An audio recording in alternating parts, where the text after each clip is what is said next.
Hey folks, just wanted to say a huge thank you to Kaden for another awesome story for the Kadenverse, and also a big shout out to Kaden's friend, Nathan, who inspired this story.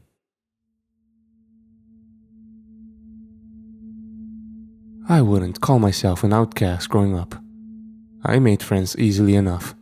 Some I kept in touch with, others I didn't. It is hard when you're constantly on the move. People came in and out of my life so often that, after a while, I'd stopped remembering their names. We lived in Texas, Wyoming, hell, even California for a bit.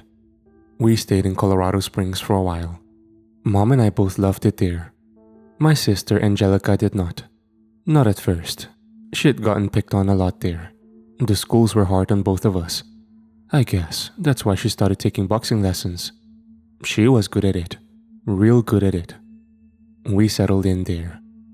That was where I spent my first 2 years of high school. Like I said before, I make friends pretty easily. I fit in well. I played sports and worked a part-time job. Hell, I even got into martial arts. But as much as I loved it, something always felt off. Almost like there was a strange energy in the air. I could feel it, taste it even, like a sour tinge. Like at any second, my life could and would come crashing down. We moved a lot growing up, or should I say, Mom moved us a lot. I wasn't ever really sure why. It's not like she was running from my father. I never knew who he was, never met him. Angelica's father wasn't a bad dude. I mean, sure, he and my mom had their disagreements. But Mike was as chill as they come. He'd always give us money when we needed it. He'd always provide for us when things were bad. I mean, shit, there were times he'd come out of nowhere to help us with a flat tire or bad alternator. But Mom still kept us moving a lot. I was never sure if it was because she was finding better jobs in other places, or if we were running from something. Maybe she just had a restless spirit. I was never really sure. I will say, there were moments I thought we'd stay in Colorado, but I'd always squashed the idea. I was 16 when it happened. It was the summer of my junior year. I can remember the nightmare. There'd been reports on the news of explosions at the Cheyenne mountain base nearby. I'd watched them with my mother before I went to bed. I didn't think anything of it at the time. Mike had come over to see Angelica that night. I fell asleep fast, despite the news and general feeling of discomfort in our living room. I dreamt I was standing in a long hallway. The only light I could see was from the far, far end. Just a single light that flickered on and off. Underneath it stood a woman in a pale, filthy dress. She had raven black hair that hung over her face. I looked at her for a moment. She stood menacingly at the end of the hallway. "What are you?" a voice asked. The voice was a whisper, one that was carried in almost an echo down the hallway. I cocked my head to the side. "What am I?" I asked. The light went out. One came on that was much closer. She was standing in it, a dead soldier at her feet. I took an instinctive step backward. "No, he wouldn't dare," the voice whispered, this time more frantically. It was an almost evil hiss now. "Who wouldn't dare?" I asked. The lights shut off, then came on again. She was right in front of me now. The smell of sulfur hit my nose. I stared at her. Her hair still covered her face. I could see blood stains on her dress. She giggled at me. "Owen," she whispered, her head tilting to the side. I could see her facial features now that she was looking up at me. Her hair was wet and damp, so it clung to her face. Her eyes were inky black and her skin was almost a pale gray, like she'd been dead. She smiled at me, a wicked smile that made my blood run cold and my stomach crawl. I wasn't sure, but I thought her skin was beginning to darken around where her eyes were. I wanted to scream. I wanted to run. But I stood my ground, almost as if my actions weren't my own. "Owen?" she whispered. I stood there silent. "I know what you are, Owen." What's that?" I asked. flesh to be devoured," she growled as 4 black tendrils burst from her back and came at me. I screamed in holy terror. I awoke screaming, my mother shaking me awake. She held me in her arms for a moment. I could see Mike leaning on the bedroom door frame with his hands in his pockets. He had a serious look in his eyes. Mom had us packed and ready to go within the next 5 hours. Angelica and I didn't really protest. We knew there was no use. Mom moved us all the way to a city in Alaska called Crawford. We talked about the dream every now and then. Those conversations went typically like, "Have you had any more dreams about the woman?" "No, Mom." "Well, let me know if you do." "Okay, Mom." "I mean it." "I know, Mom." I wasn't sure what her problem was. It was just a nightmare. I'd honestly chucked us moving up to the explosions at the base. My mom got a job at the local hospital as an ER nurse. I started my junior year, Angelica her sophomore. We started to settle into the routine. Crawford was smaller than a lot of the other towns I'd lived in growing up. I mean, it was big for Alaska, but small for, well, everywhere else. The city had a population of maybe 12,000 people. The most popular hangout there was the Crawford Mall, which was actually not bad for such a small place. It was a 2-story mall with maybe 100 different stores. It got good business because there wasn't shit else to do aside from fish and watch football on Friday nights. I did what I usually do. I went to school and made friends. Well, I made one friend. He was a chubbier kid named Christian. When I'd met him, he was working the counter at a pizza shop called Jimmy's Hot Pie. He gave me free food when I left my wallet at home. Then, when I asked him if he'd get in trouble, he winked at me and said it was his last day anyway. He, of course, was lying. That dude threatened to quit like 12 times over the course of our friendship. It was exhausting. Anyway, I happened to run into him at school the next day, and we struck up a conversation about some of our favorite video games. We both found we had an affinity for survival horror. Christian and I became fast friends. He eventually introduced me to his girlfriend Skylar and her friend Sarah. Sarah and I hit it off well. I really liked her. The only issue was, I didn't think we'd stay in Crawford. I had more than a few chances to make a move too. I just didn't take any. Before I knew it, the first semester at Crawford High was over, and we were midway through the second. Christian and Skylar had split up for some reason. I'd joined a jiu-jitsu class at the same gym my sister had resumed her boxing lessons. Things were good. Then came the day before my 17th birthday. It started off routine. I woke up, got ready, brushed my teeth, then walked into the kitchen. My mom was standing at the fridge in her scrubs. She pulled out a pitcher of orange juice and made herself a glass. She smiled at me when I walked in. "Good morning," she said. I gave her a quick hug as I grabbed my car keys.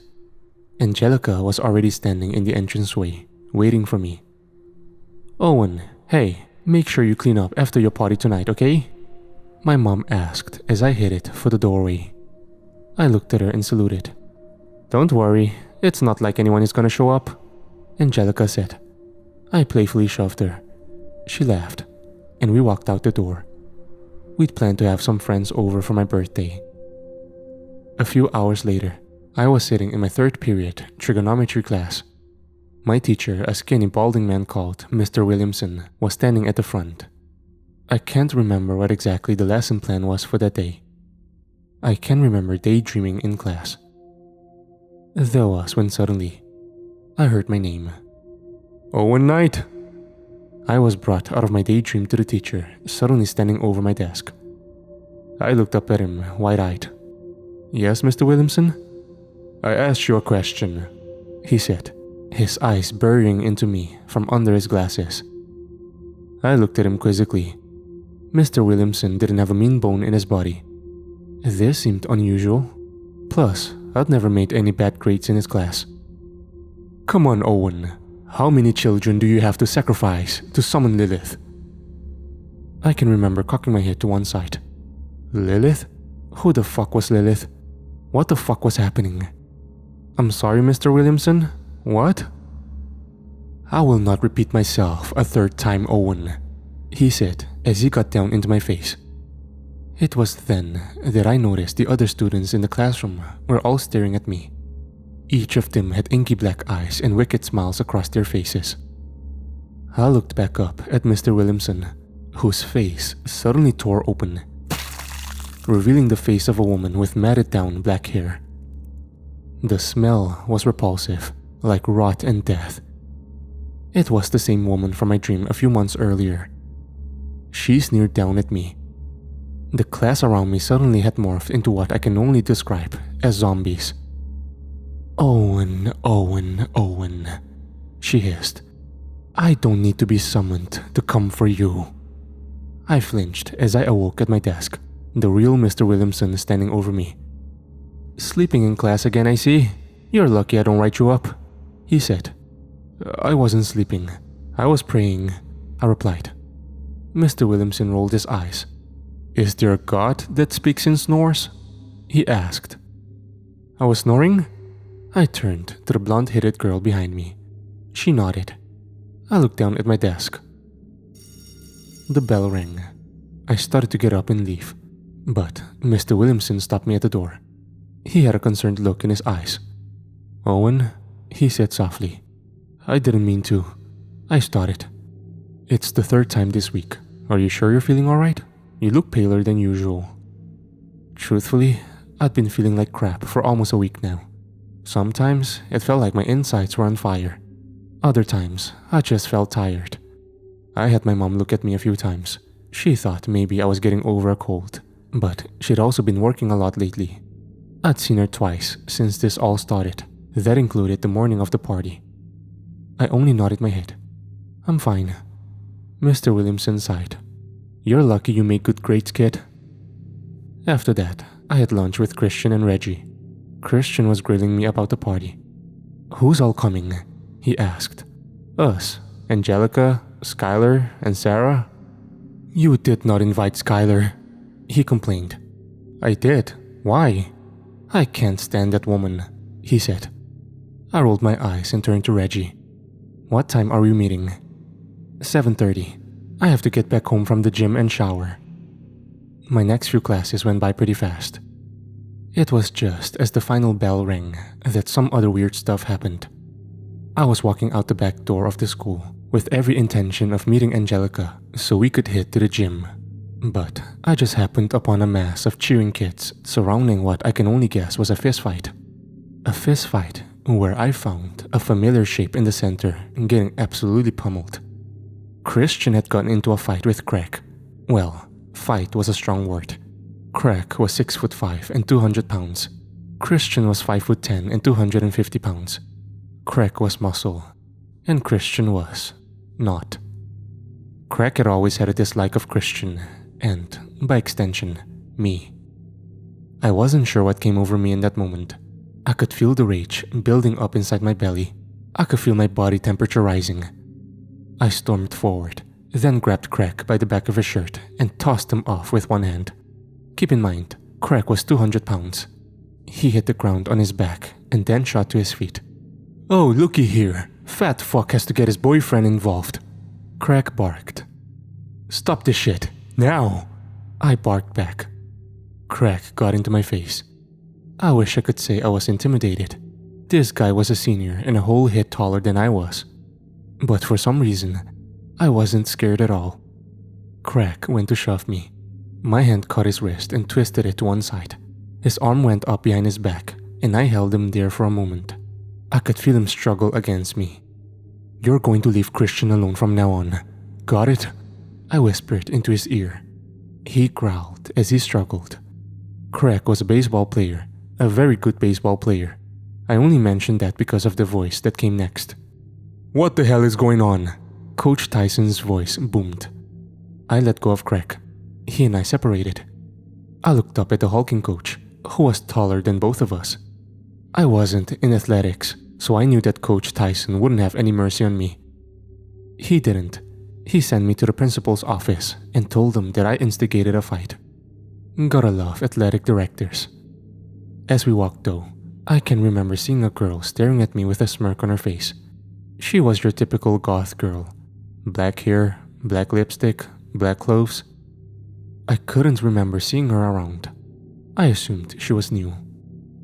The Principal Harding, was understanding though. I could see Coach Tyson shift uncomfortably when he had our school resource officer bring up the footage of Craig beating the absolute snot out of Christian.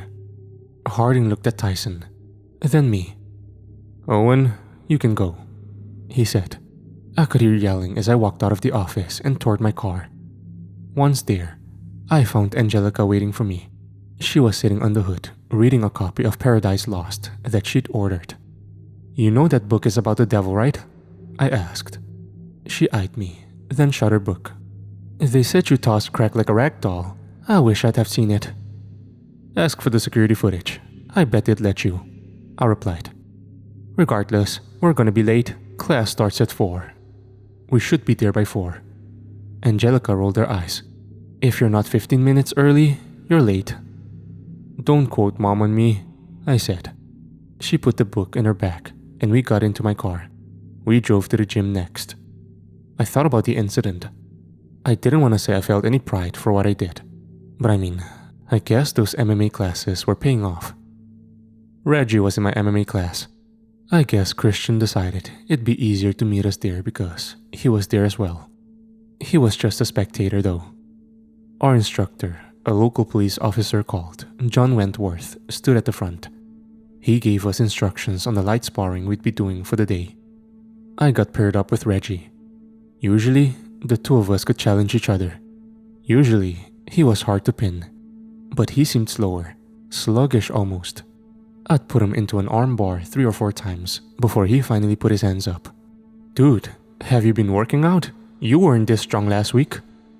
Then came the voice of someone from my left. "I told you to stop grabbing my dick," it shouted. "I didn't do it on purpose. You don't make that mistake 7 times. I turned to see Earl, one of the local hunters, throwing a haymaker at a new student. My eyes grew large as the student dodged it. The haymaker was coming for me now.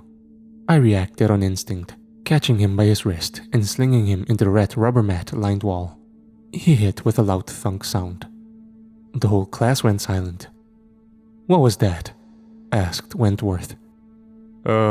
Reflex?" I said sheepishly. He gave us a big speech about how we weren't there to hurt each other. Then he told Earl that if he grabbed someone else's testicles, he'd be kicked out, noting that it was the 4th time it had happened this month. Come to think of it, Earl had always been kind of weird. Anyway, I would exit my class a little early. Angelica was sparring with a new student in her boxing class. Keep in mind, Angelica's boxing instructors loved her. They told us that they'd never had a student with better techniques or attitude. She was nimble and crafty. She was going toe-to-toe with a girl who looked familiar. I almost didn't recognize her without her black lipstick. It was the girl that had watched me earlier. She was putting one hell of a fight too. Angelica hit her with a right cross, followed by an uppercut. She hit Angelica back with a couple of jabs. The exchange was intense. The coaches all stood in awe as they watched. I walked up next to her main teacher. "She's pretty good," I said. "Which one? Your sister or the new girl?" he asked. "Everyone knows my sister is good," I said. He laughed softly and showed me his cell phone. The timer revealed that they'd been sparring for going on 10 minutes. This was supposed to last 3 minutes. They both just... competitive, I know, I grumbled. "Angelica, we gotta go," I yelled. Angelica dodged a blow and returned fire with a haymaker that made contact with the girl's chin. She then turned to me. "Give me a minute," she said. "Angelica, we're gonna be late," I said. The girl caught her in the ribs. Angelica grunted before throwing a jab into her chin. "Guys, that's enough," the coach said. I looked at Reggie, who calmly walked over to the bell and rang it. Both girls finally stopped and stared at us. The gathered crowd clapped. I didn't. I eyed my sister, who started pulling the tape off her wrists. "Can we go celebrate my birthday now?" I asked. Reggie and Christian waited for me while I showered at home. I can remember sending a text to Sarah when I got in, asking her if she could bring some vodka or whiskey.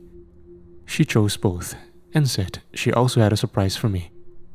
To say I was excited is an understatement. Christian and I were playing beer pong when Sarah arrived. I was only like 2 shots in, so I wasn't tipsy quite yet. I was also up by like 5 shots. Christian was already having trouble balancing himself. "Sarah!" he shouted loudly as he put his hands up. "Where's Satan? Where's Skylar?" Sarah looked at him, then me. She smiled softly. From there, we partied. By 11:45 p.m., I was well on my way to being hammered. I was sitting next to Sarah and Angelica. Reggie stood behind us on the couch. We watched as Skylar and Christian were intensely making out on the floor. You guys need a room," Reggie said. "They can't have mine," Angelica said. "Well, it's either yours or Mom's," I said. Angelica eyed me, then looked at Sarah. It was then that I noticed Sarah's hand slipped into mine. She leaned over and whispered in my ear, "Are you ready for your surprise?" I looked at her. My vision was sort of blurry. I think deep down, I was afraid to have a relationship, but I was too drunk to care at the moment. She got up and pulled me to my feet. She led me to my room. I could hear Reggie start to talk to Angelica about something. My room was dark and small. I had a twin-size bed with a black bedspread. I had a shared bathroom with my sister's room. I walked into the room, and Sarah shut the door and locked it behind me. I turned to her. Her face wore a mischievous smile. She shoved me onto the bed, then jumped on top of me. Her lips met mine. I could taste the cherry chapstick. She kissed me for a few minutes. "Is this my surprise?" I asked. She stopped and looked at her phone. It read 11:58. "It isn't midnight yet, birthday boy," she said before she kissed me again. That was when I felt a sharp tinge of pain in my lower back. I ignored it and tried to enjoy myself. My body temperature started to increase. Not because of the beautiful girl on top of me. I tried to ignore it. The sharp tinge came back a little harder. I grunted. I think Sarah thought it was a moan. She only kissed me harder. An alarm went off. She looked at her phone. It was midnight now. She smiled as she looked down at me. Her hand shot down to my belt as she started to undo it. She smiled before she started to kiss my neck. But the tinge in my lower back came back violently. I spasmed a little. She looked up at me. "What's wrong?" she asked softly. I spasmed again. Then again. My body was suddenly on fire. The flesh on my lower back felt like it was boiling. I groaned in pain as I pushed her off of me and ran to the bathroom. I shut and locked the door. "Owen, are you okay?" she asked. The pain was intense. I groaned loudly in pain. "Owen?" she asked. "Angie, there's something wrong." I was so hot. I pulled my shirt off, my eyes looking at the small of my back. There was what looked like a small boil. I groaned as I looked at it. "Owen, are you okay?" Angelica asked from outside the door. That was when the boil exploded. Something shot out from it. It was long and rope-like. It was almost like a black tendril. I fell to the floor as the tendril writhed around. I could hear Angelica beating on the door hard. The tendril sliced through the rubber ducks in the shower curtain. I panicked. "Owen, open this damn door," Angelica shouted. It took a moment for me to realize. I wasn't in pain anymore. I looked at the new appendage as it started to morph to match my skin color. The end of it was barbed. It was almost like a barbed knife, like a fleshy serrated blade. Did I just grow a fucking tail? I asked. "What the fuck did you just say?" Sarah asked. I looked at the tail a little closer. It had to have been about 6 feet long. It was about an inch thick and felt dense as well. What the hell was happening to me? How the fuck was I supposed to live with a tail? What was I supposed to say to Sarah? Or Angelica? Owen? I'll be out in a minute, I said. My eyes shot to the window that sat above the shower. I needed to leave. I needed to get out of that house. I needed to go to the hospital. I wasn't thinking clearly. I know that now. My body was going through changes, none of them normal. I was horrified. I climbed through the window and landed on the grass, my bare feet touching down. Owen, a soft female voice whispered. The voice seemed to come from all around me. I'm coming for you, Owen. I could hear the voice and so much more. My ears were assaulted by every sound imaginable. I could hear the crickets jumping through the grass and the worms tunneling beneath me. I could hear a nearby bird leave its nest and a snake eating a mouse. That was just our small house's yard. I put my hands on my ears and sprinted forward, right into the road. Everything was so overwhelming. I gripped my head tightly. I heard the truck coming, but I honestly was so overwhelmed that I wasn't sure what it was. Until it hit me. Everything went black. I woke up in a haze. I groaned. I wasn't sure where I was. I knew I was at least on a mattress. My vision was groggy. Then came the voice. Owen? She whispered. Where are you, Owen? Ahead of me, I could see a shape. It looked like a dark-headed woman. I flinched hard as my mind sobered up out of pure fear. I could see her now. It was the same woman from my dream, her tendrils and claws outstretched and coming for me. I screamed. I woke up on a mattress in some random, I'm guessing, abandoned trailer. For a moment I wondered just how much I'd had to drink. That was until I saw the tail laying on the bed beside me. I shot to my feet, almost like I was instinctively trying to get away from it. But, it was kind of attached. I felt a mixture of disgust and intrigue. The tail felt like an extra arm or leg. The walls were torn and the nearby window was shattered. Then suddenly, I could hear a shuffle from the nearby wall. My tail shot out like an arrow. This was followed by a tiny yelp. My tail yanked a now deceased rat from a hole in the wall. I looked at it for a moment. Ew, I said as I flung the rat outside through the window. I had so many questions. Why was I in an abandoned house?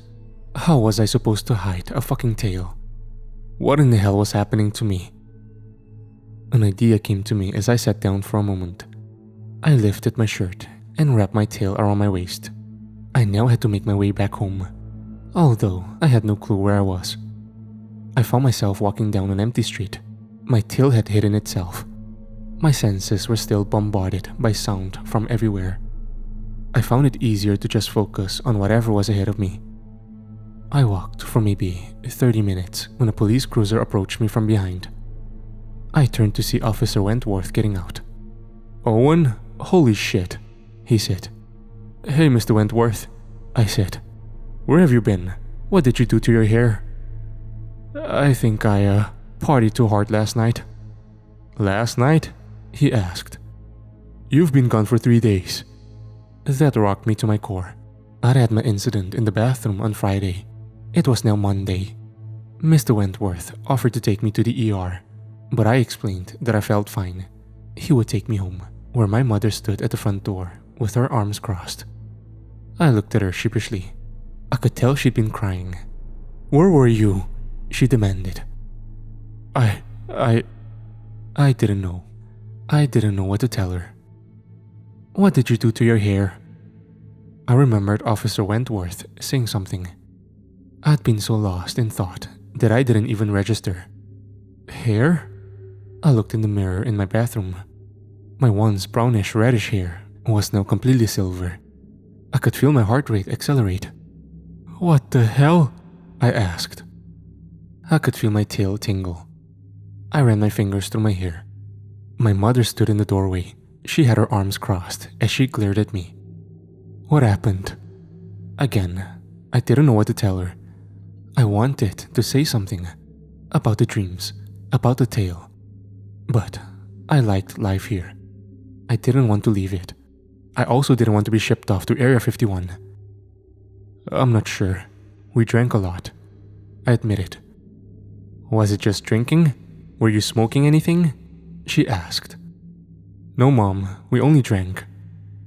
She exhaled. You were gone for 3 days. I had to call your school and tell them you were missing. I looked around. It was then that I noticed that Angelica wasn't there. Where's Angie? I asked. She's staying with Mike for a few days. I took a deep breath. I'm sorry, Mom. I should have been more careful, I said.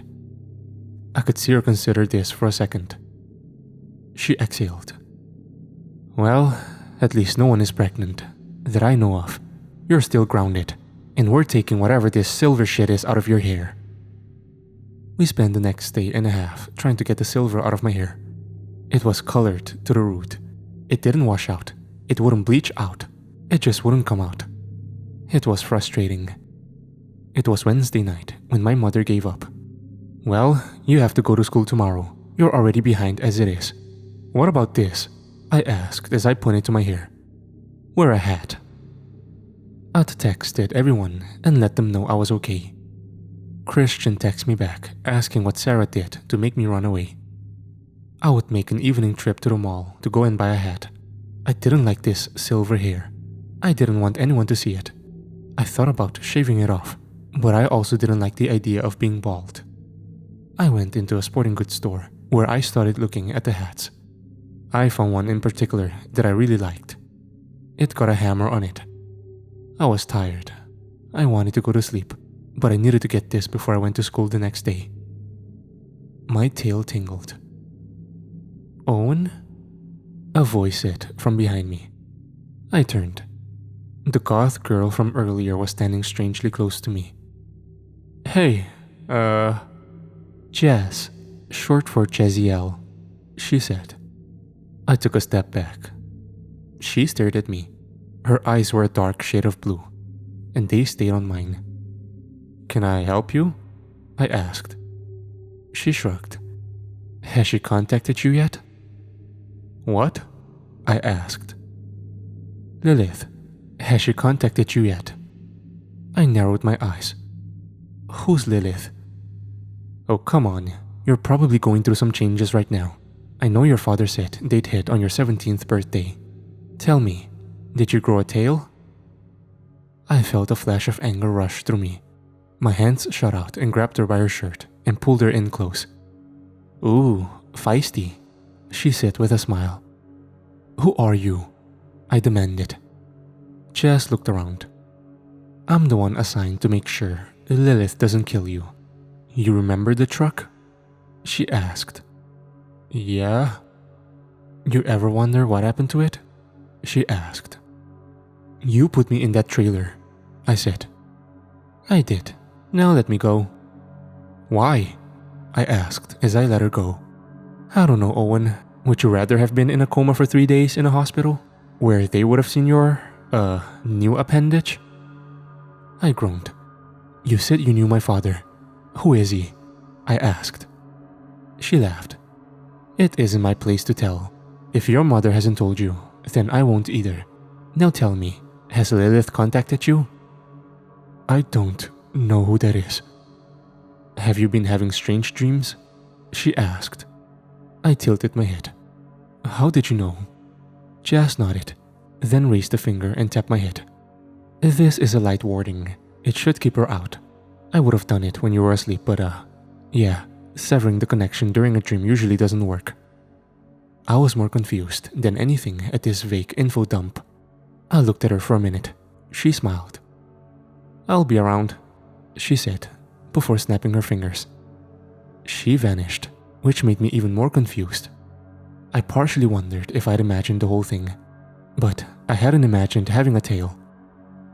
I purchased the hat and drove home, stopping at Jimmy's Hot Pie on the way home to pick up dinner for my mom and I. When I walked in, Christian threw his hands up. Owen, you're alive! I laughed. Christian, get back to work. The bald and bearded manager called Jarrett sit from the oven. Yeah, fuck you, Christian said before taking my order. I took the order home. My mom and I ate dinner. While we ate, there was a knock on the door. I walked up to it and answered. When I did, I was greeted by a man in a suit. He looked at me. "Owen Knight?" he asked. "Yes?" "My name is Abel. Is your mother home?" he asked. "Yeah," I said as I opened the door wider. I could see his eyes lock onto my mom. I could see my mom's eyes widen for a split second. "Abel, it's been 17 years, he said. "Owen, could you go to your room?" she asked. It was then that I noticed her face seemed worried. Strangely worried. Okay, I said as I went into my bedroom and shut the door. I tried listening to their conversation, but the house was dead silent, which was strange given that I could hear anything outside of it. I lay in my bed for a moment, then drifted off to sleep. I woke to an empty house. My mom had left a note on the counter saying that she had gone to work, that she'd made me lunch and left it in the fridge. I took it and drove to school. I walked in the back door and was met by Sarah, who hugged me tightly. "Are you okay?" she asked. "Yeah, I don't know what happened." "We drank a lot," she said. I looked at Christian and Reggie. Reggie nodded at me. "Where's Skylar?" I asked. "She didn't come to school this morning," Christian said. That was unusual. Skylar was a senior, but should have graduated like a year ago. I can remember walking through the halls at school that morning. There was a weird feeling in the air. I went to my locker shortly before first period, where I was met by Coach Tyson, who leaned against the lockers with his arms crossed. "You know, skipping school is illegal. Just some food for thought." I looked at him and narrowed my eyes. This man was mad that I got him yelled at. I rolled my eyes and grabbed my books from my locker and walked off. I'd never seen a bigger child. The first few classes went as they usually would. That is, until I heard a few kids talking about how one of the local hunters saw some weird shit in the woods early that morning. There was also some talk about a supposed UFO being sighted over the town's fishing pier. I didn't think much of it. I had my own problems, namely, a tail that was absurdly sweaty underneath my shirt. It was shortly after trick class. I can remember Mr. Williamson ordering a pizza, and the delivery driver looking irritated as he walked out of the cafeteria. I was sitting with Christian and Reggie at our lunch table. Christian was staring at me. "Why the hat?" he asked. I sighed as I took it off, showing him my silver hair. "Oh shit, put it back," he said. We ate lunch and talked about random things. My tail tingled. A voice called out, "Owen, buddy, I heard you got lost in a crack den this weekend." Crack said as he sat down at our table. I turned to him and glared. Why was he over here antagonizing me again? Did he not learn his lesson last time? I was about to respond when I could see Coach Tyson looking at us from the teacher's table. I took a deep breath. "What's wrong? You still got some in your system?" "Crack, don't you have better things to do?" I asked. Crack shrugged. He had his baseball bat on his back, which had a bat sticking out of it. "I'm just curious, did you get that crack from your mom?" He gasped. "Did she steal some from the hospital?" "You don't get crack from the hospital," Christian said. Crack looked at him. "Shut up, fat ass. I'm talking to your boyfriend." I was irritated now. I could feel my body temp start rising. "Maybe it wasn't your mother. Maybe it was your sis." I backhanded him in the cheek. I know. He was trying to goad me into a fight. I guess it worked. Crack stumbled back, his hand holding his now bleeding face. "Oh, you fucked up," he barked as he pulled the bat from his backpack. "Hey!" Coach Tyson yelled, but it was too late. Crack was swinging the bat down on me. I caught it with an outstretched hand. The bat came to a sudden stop. Crack's face was priceless. He looked like he was about to shit himself. I shoved him. He flew back into a nearby table. Coach Tyson was suddenly between us. "Leave him alone, you little psychopath!" Coach Tyson barked. I was so angry at this point, I glared at the coach. I wanted to shove the point of my tail into his face. I was about to open my mouth when the entire school suddenly shook violently. Tyson turned. "Was that an earthquake?" asked a girl behind me. "Are we on a fault line?" asked another. The school shook again. Then, a massive red beam of energy erupted from the ground, maybe 20 feet from me. My eyes went wide. I still held the bat in one hand. The beam had gone through the floor and the ceiling. It had taken a few lunch tables with it. We stood there in a horrified silence. It was happening so fast. "Get behind me!" Coach Tyson yelled as he approached the hole. Then, the inky black spider leg rose up and hit the ground. Then another. Then another. The creature that rose up out of the hole was maybe as big as a small car. It was an arachnid. There was no mistaking it. What kind of arachnid it was? I didn't know. It looked like a black widow with 2 scorpion-like claws. It stopped at the top of the hole and stared at the kids. The creature looked at Coach Tyson for a moment. Then it roared. Its claw shot out and cut the man in half. The kids around us screamed. Another creature emerged from the hole. Then another. Then another. I turned to Christian and Reggie. "Run!" I shouted. I turned back just in time to see a creature leap onto Craig. We did. We all ran. Into the narrow hallways lined by blue lockers. We ran until we found a classroom. It was Mr. Williamson's. Sarah just happened to be in there. "What's going on?" he asked. I could hear gunshots from the school resource officer. But more than that, I could hear screams. Sarah and I hugged. I looked at the window of the classroom. I hadn't seen any creatures yet. I pointed at the window. "Out there," I said, as I ran up and bashed it with Craig's bat. We got most of the class out, even Christian's chubby ass. Eventually, it was just Sarah, Mr. Williamson, and I left. Sarah was about to climb out when a red beam of energy blasted the door down. The heavy wooden door hit Mr. Williamson hard, splatting him across the wall. "Owen!"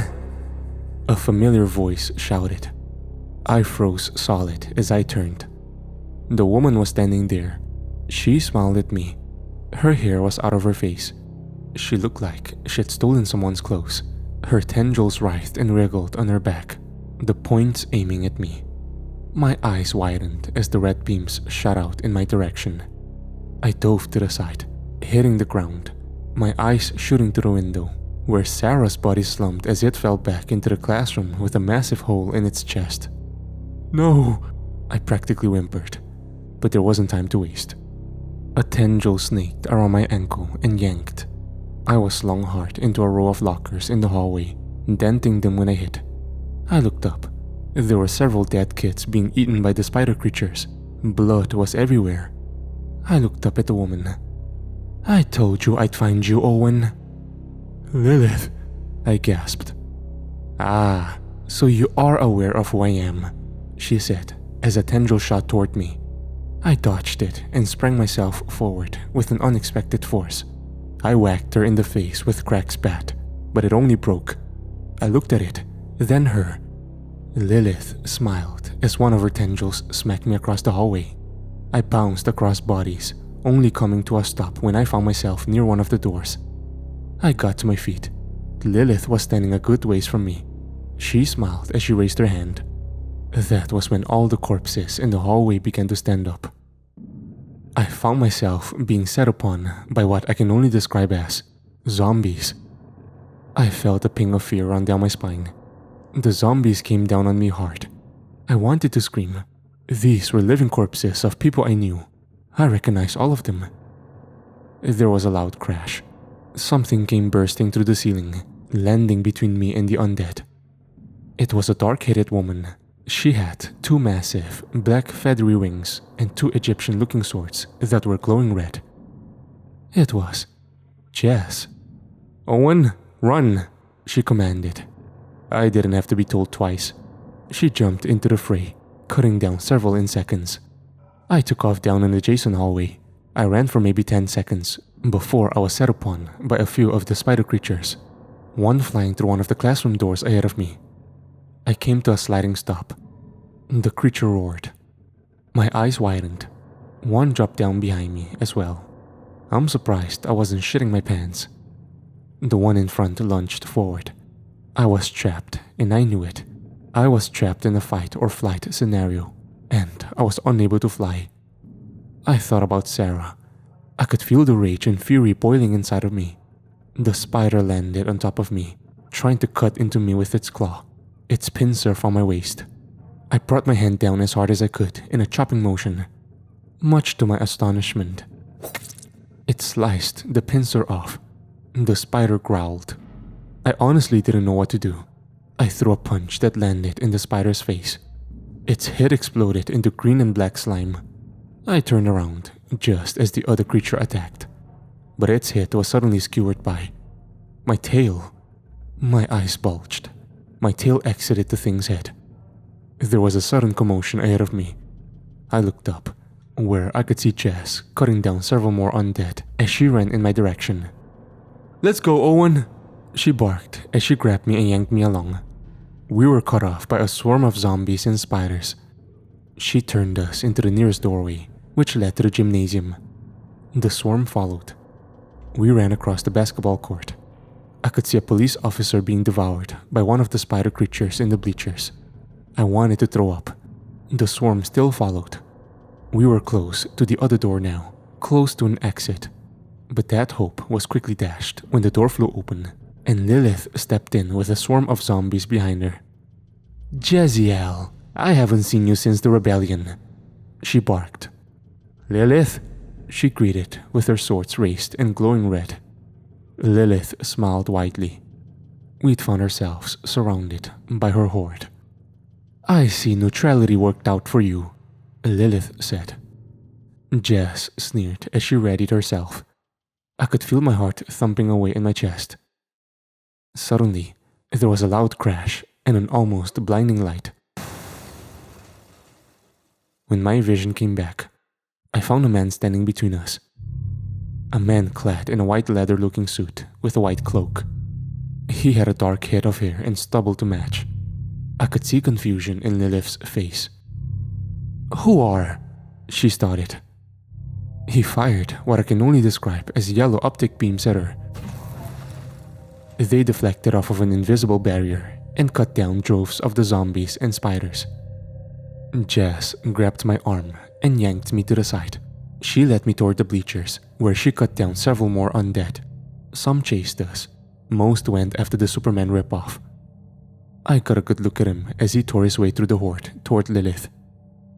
We made it all the way to the top of the stairs, where there sat another doorway. Jess grabbed the handle and threw it open. Standing there was what looked to me like a cyborg centurion. He looked at us from under his helmet, its eyes glowing a neon blue. It was like a mechanical suit of armor with a red cloak and plum across its head. Jess raised her swords. He put his hands up. "Get him out of here," he said, his voice modulated. Jess kept her blade on him as she pulled me through the door. We ran through the blood-stained hallways. I could hear the cacophony of violence behind us. "Who was that?" I asked. "Hellhunters," Jess said as we exited the school. My voice caught in my throat when I saw the city. I could see black smoke columns in the distance. I could see several police cars parked out front of the school. I could see Officer Wentworth limping to his police cruiser, his face covered in blood and his pistol out. Jess pushed me along. "We need to get out of the city," she said. "I need to get to my mom," I countered.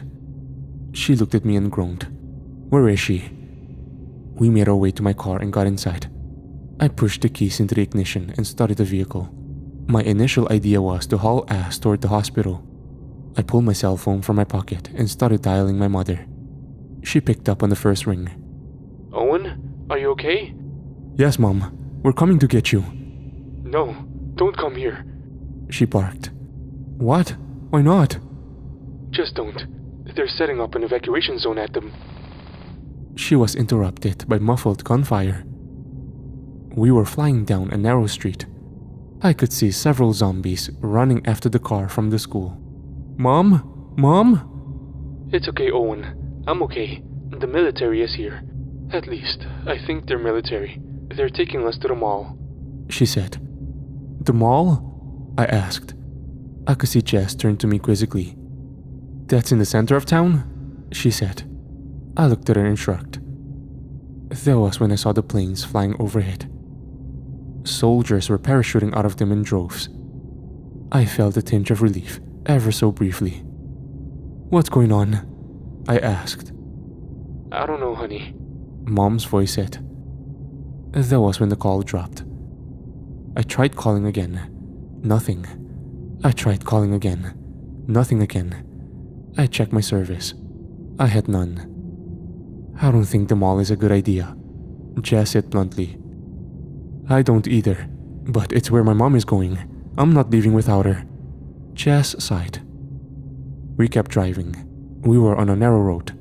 There were small shops to my left and a gas station to my right. People were running and screaming.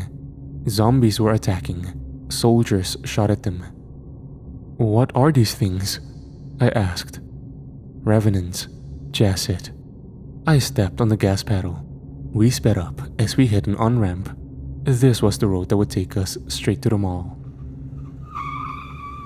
I wound up slamming on my brakes to avoid the suited man standing in front of us. What the fuck? I shouted. That was when I realized I'd seen this man before. What the fuck? I asked, this time for a very different reason. He eyed me, then Jess. Then he snapped his fingers. I was suddenly standing in what I could only assume was a warehouse. Jess was next to me with her blades ready. Abel stood before us.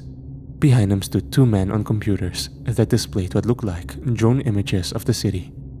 I made eye contact with a woman who approached us from behind him. A woman clad in military gear with what looked like a sword across her back. She smiled warmly as she greeted us. Is this him? She asked. Yes, Agent Wild. This is Owen Knight.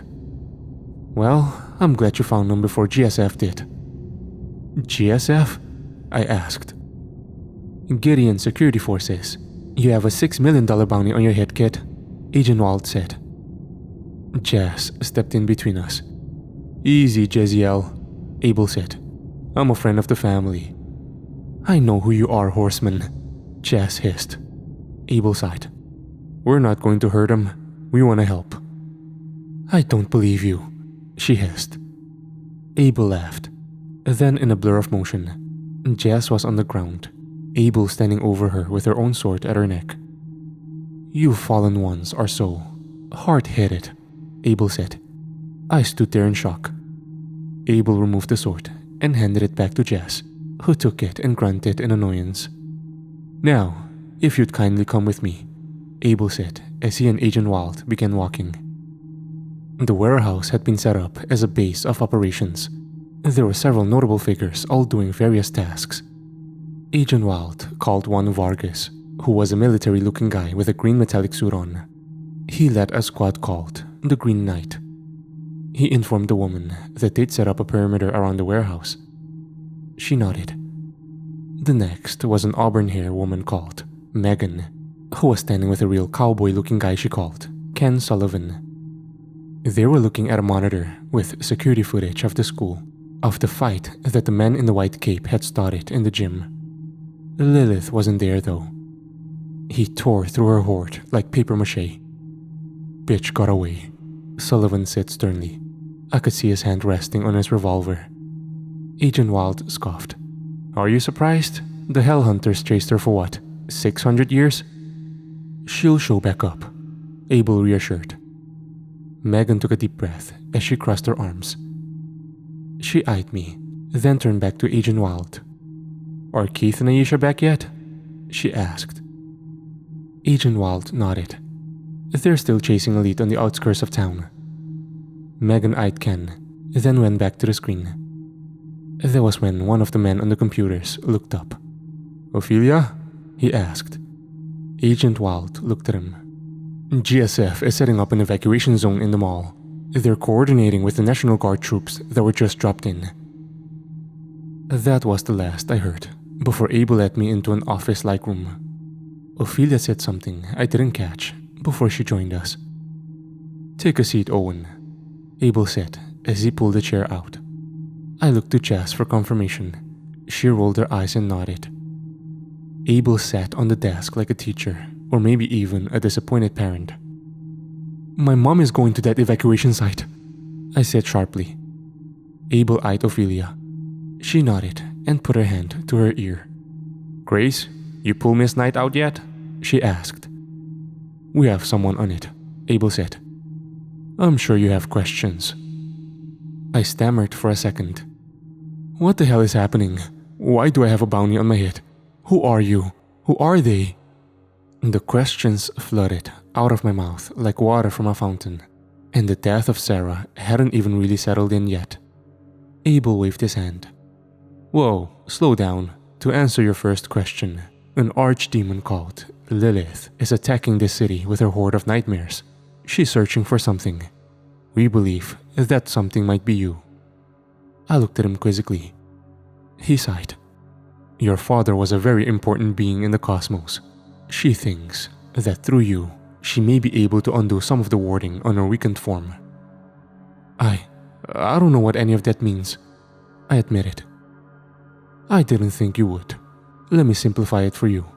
Lilith is in immense pain. Your blood can satiate it." "She wants to eat me?" Abel shrugged. "More or less." I looked at Ophelia, who shrugged. "Who was my father? Why was he so important?" Abel looked at Ophelia. She sighed. Abel returned his gaze to me. "Your father was an angel who fell in Lucifer's rebellion, a being called Samael. But after he fell, he became known as Mephistopheles." "My father was a demon?" I asked. "One of the first archdemons." That was a lot to take in. I mean, I'd say I didn't believe him, but I'd just been witness to a horde of giant fucking spiders and zombies. I'd grown a tail. I could hear the conversation between Ken and Megan in the next room.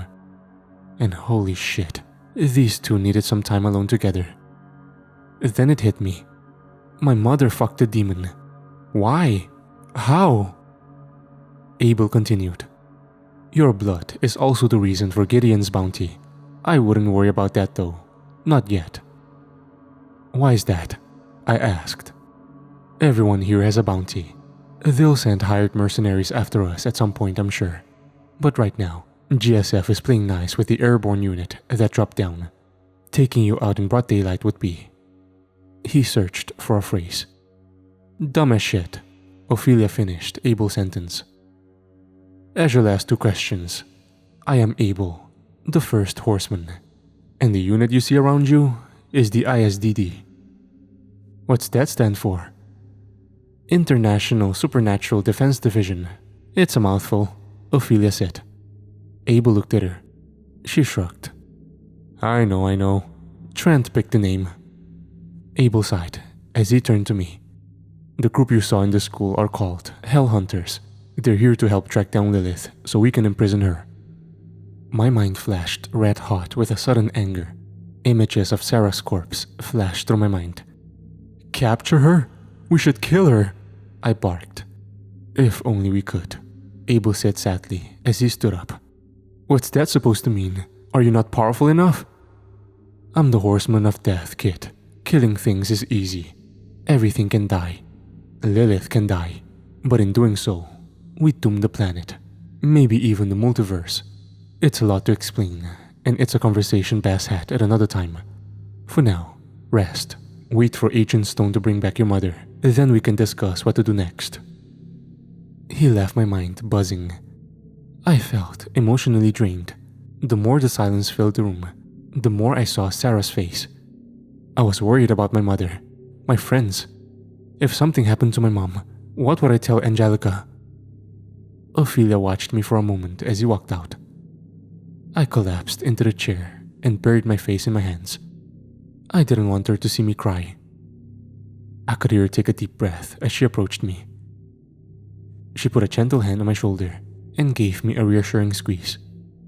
"Take all the time you need. Come find me after. We've got a live feed of Grace going after your mom somewhere out there." Ophelia walked out of the room. I got myself together. Jazz stood behind me. "You were friends with my father? With Mephistopheles?" I asked. She hesitated before answering. "Your father and I were friends.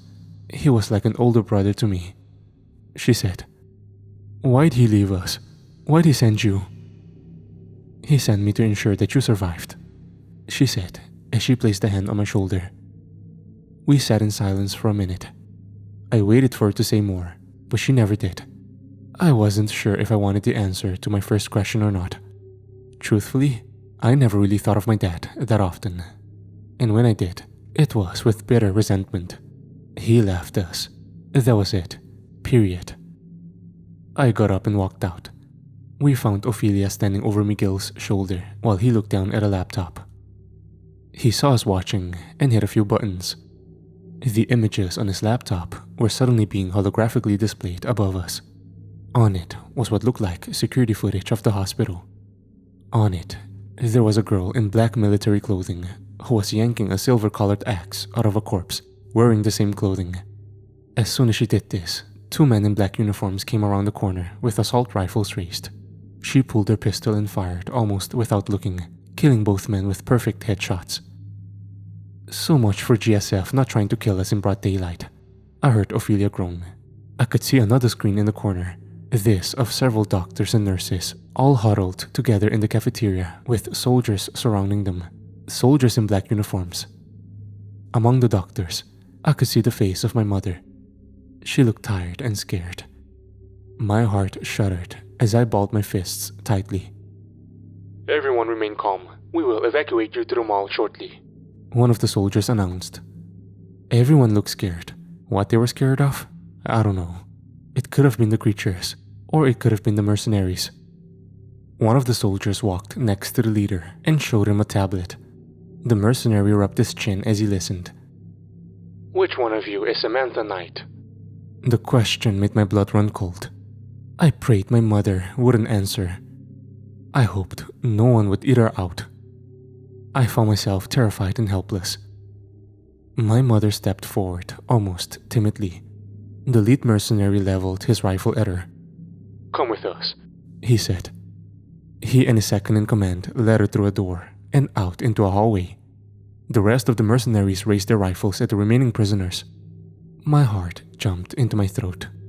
"Grace, you gotta go now," Ophelia barked. Grace came flying into the cafeteria, launching her axe into a nearby soldier's face, before turning and gunning down 2 more. She moved swiftly. There was 1 more soldier in the cafeteria. He ran towards the door his leader had just gone through. Grace moved in a blur. She was suddenly on him, leaping on his back and chomping down on his neck. Blood went everywhere. One of the nurses vomited on the floor. Grace got up and charged through the next door, where the second-in-command blasted her in the chest with a shotgun. She was blown back into the cafeteria through the swinging doors. The crowd screamed, then screamed again when Grace sat up, her face now more annoyed than anything. She moved in a blur, charging right back through the doorway. There was another shotgun blast, but this one went into the floor as Grace had grabbed the barrel and aimed it down, before chomping down on this guy's neck too. By now, the lead mercenary was a whole hallway ahead of her. He had my mother by the back of her neck, forcing her along roughly. I gritted my teeth. Grace finished off the shotgun man and stole his pistol from its holster. She then moved in a blur again. The next thing I knew, more gunshots rang out. The lead mercenary fell to the ground, dead. My mother turned to Grace and put her hands up. "Miss Knight?" "Yes?" "I've got her," Grace said. Ophelia turned to Megan. "Now." Megan snapped her fingers. The next thing I knew, my mom was standing in the middle of the room with Grace. Grace eyed me as she wiped the blood from her mouth. My heart accelerated a bit when I saw her. I wasn't sure if it was fear or something else. She looked a year or so older than I. None of that mattered in that moment. My attention was on my mother. I ran to her and hugged her. "Oh, Owen," she said softly. "Are you okay?" I asked. "Are you?" That was when I could feel the tears welling up in my eyes. "They got Sarah." She held me tightly. "It's about my dad," I cried. "I know," she whispered. Crawford fell apart, piece by piece. I had a front row seat to the ISDD as they operated. Everyone was suspicious of the GSF announcement of an evacuation zone at the mall, Ophelia especially. We watched as Lilith's forces tore the city apart, looking for me. I'd been standing behind the man on the computers, watching the overhead drone footage. That was when a yellow portal opened up in the center of the warehouse. Out stepped two men and a woman. I would learn that the woman's name was Aisha. One of the men was called Keith, and the other was called Takeshi. Ophelia turned to them. "You were right. The tunnel system she's made is advanced. It had taken us days to search it," Aisha said. I looked at her, then my eyes drifted over to the taller man called Keith. My eyes were seemingly drawn to the sword upon his back. Its pommel had a dragon's head on it. Its eyes seemed to be glowing red as they bore into me. Then came the whisper in my head. "He who wields this blade shall usher in the end of the earth." The whisper said, "Give me blood." I shifted my attention away from it and back to Ophelia as she spoke with Aisha. Megan and Ken were there too. "I'm sending the boy off-site. Once he's out of play, we're going to start helping with the evacuation," Ophelia said. That caught my attention. "What about his mother?" asked the gunslinger. "She's going to stay with her daughter's father. He can protect them," Ophelia said. "Why? Why can't I stay with my mother?" I asked. Ophelia turned to me. "Once you're out of the area, you will have forces that pursue you. Do you really want to risk your family's safety?" Megan asked. I took a deep breath as my eyes shut to my mother, who sat on a nearby couch and sipped a bottled water. I looked over at Jess, who was beet red. "He's not going anywhere without me," she growled. "Jeziel, you want to keep him safe? Help us find Lilith. We could use your skill," Abel said. "Give me blood," a voice whispered in my head. I grunted under my breath. "Give me blood, give me blood, give me blood," the voice said faster and faster. I groaned. My temples suddenly felt like they were being stabbed with sharp prongs. "Owen?" a voice asked. "Are you okay?" "Claim your birthright," the voice hissed. I felt a hand touch my shoulder. I looked up. Keith stood there, the pommel of the sword looking at me from over his shoulder, its eyes still glowing red. I visibly flinched. I couldn't look away from the sword. I could feel my tail begin wiggling. Abel was suddenly between us. I could feel something stirring in my guts. Was this rage? Was it hatred? Was I scared? I didn't know. "Keith, hide the blade." Abel's finger touched my forehead. Then everything went black. I woke up on the couch 30 minutes later, Grace sitting on a bench next to me. She was fiddling with a tablet. She eyed me as I sat up. "You okay?" "Yeah. Where's my mom?" I asked. Grace took a deep breath. I looked around the warehouse. There were a lot of people missing. I could see Miguel and Ray still on their computers. I could also see Aisha standing by and directing them. There were a few soldiers standing around as well. "Your mother is with your stepfather. Is he your stepfather?"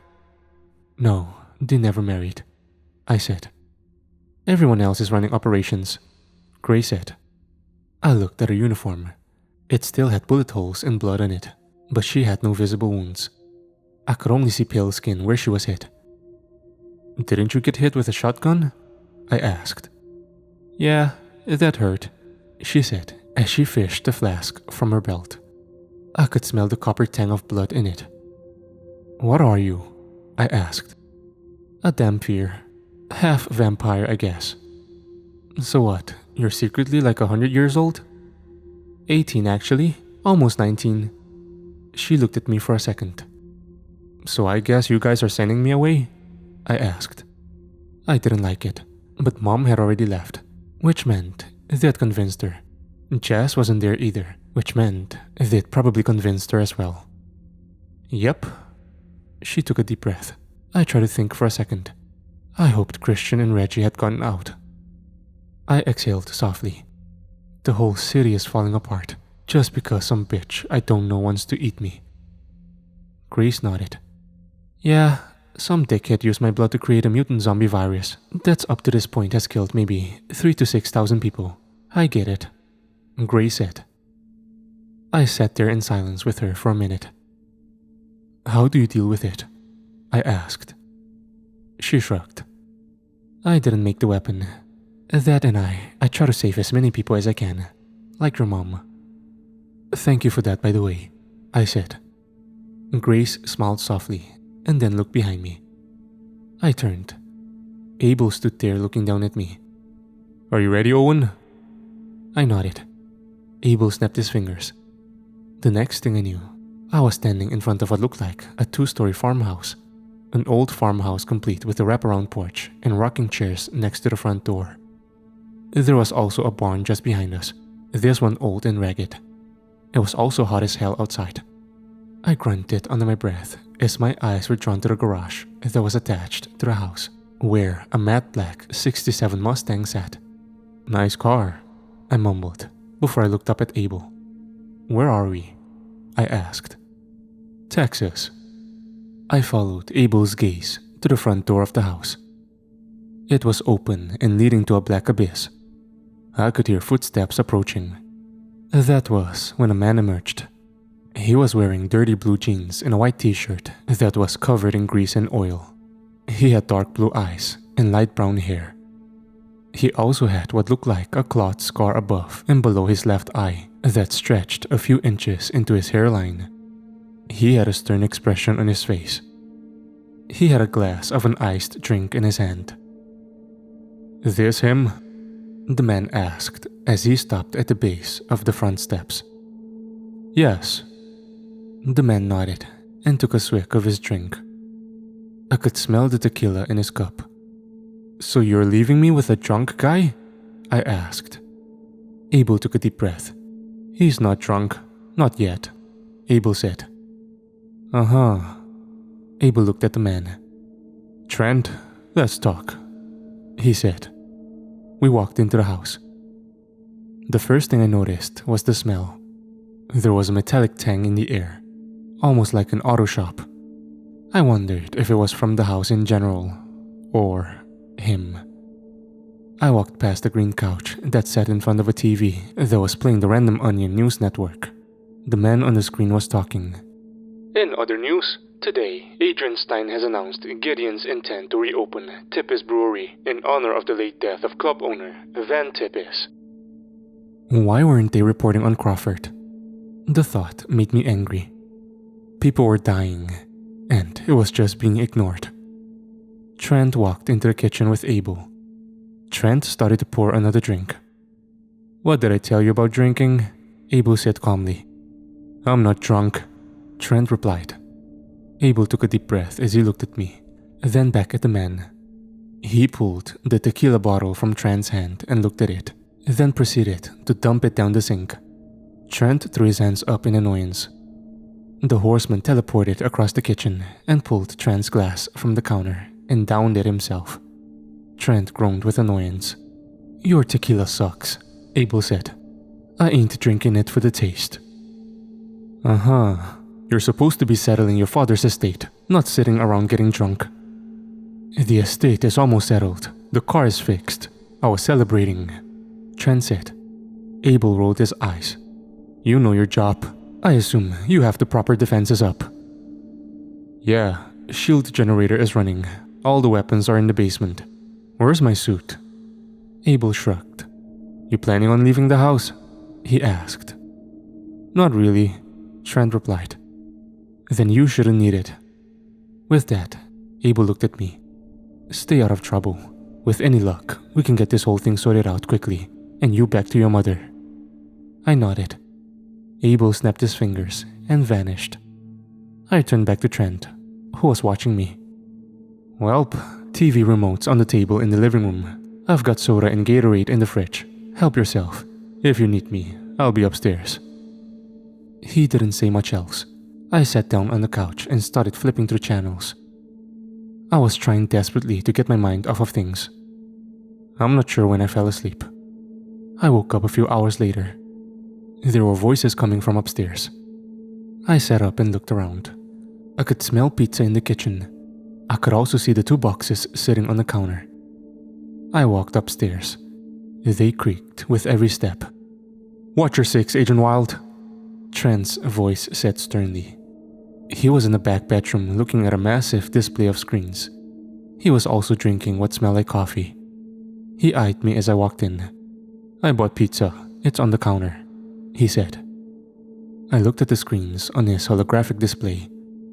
It was of a mini drone feed that had an image of Agent Wild and Megan as they moved throughout what looked like a cemetery.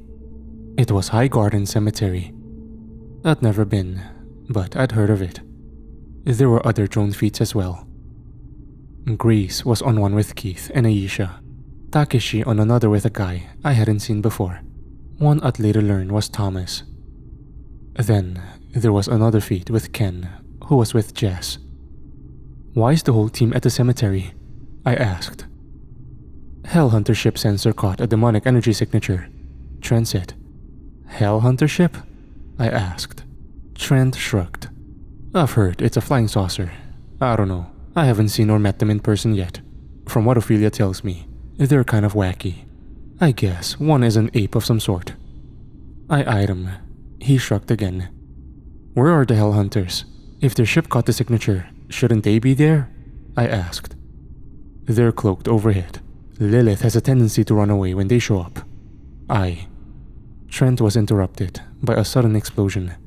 A pillar of fire went skyward ahead of Ken and Jess. Ken pulled his pistol and aimed it. Jess readied her sword. Bits of earth and headstones went skyward in the flame as a massive hole had been blasted ahead of them. "What the fuck?" Trent asked. "I think we've got company," Ken replied as a massive spider leg emerged and touched down on the ground ahead of them.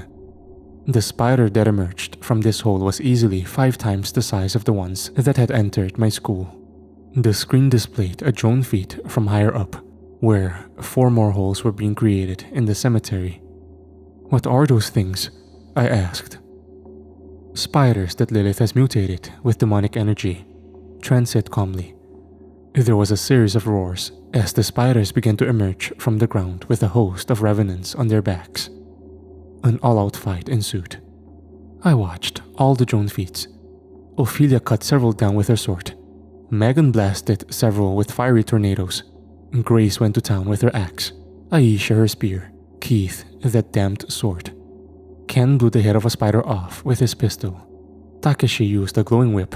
Then Thomas hurled lightning bolts. These people held their own against the horde. The fighting went on for a good few minutes, the team killing the hordes in droves. Then, the Hellhunter's ship uncloaked. It was exactly as Trent had described it, a chrome-colored flying saucer that unleashed a torrent of flame and scalding hot energy blasts that decimated what remained of the horde. "What was that?" Ken's voice asked on comms. "That was an ambush. Lilith seems to be aware of your presence," Trent said. "No shit," Ophelia replied. "What's the evacuation look like?" asked Megan. "The mall is surrounded by revenants. I'm unsure how they're going to evacuate," Miguel's voice said over the comlink. Trent typed for a second. I could see an overhead view of the triangular-shaped mall. It was surrounded by the undead. Waves of them. There were military vehicles blocking off the entrances, mostly tanks and personnel carriers. "Yeah, they look pretty trapped. Fucking GSF. Who approved their plans?" asked Trent. "We need to get in there.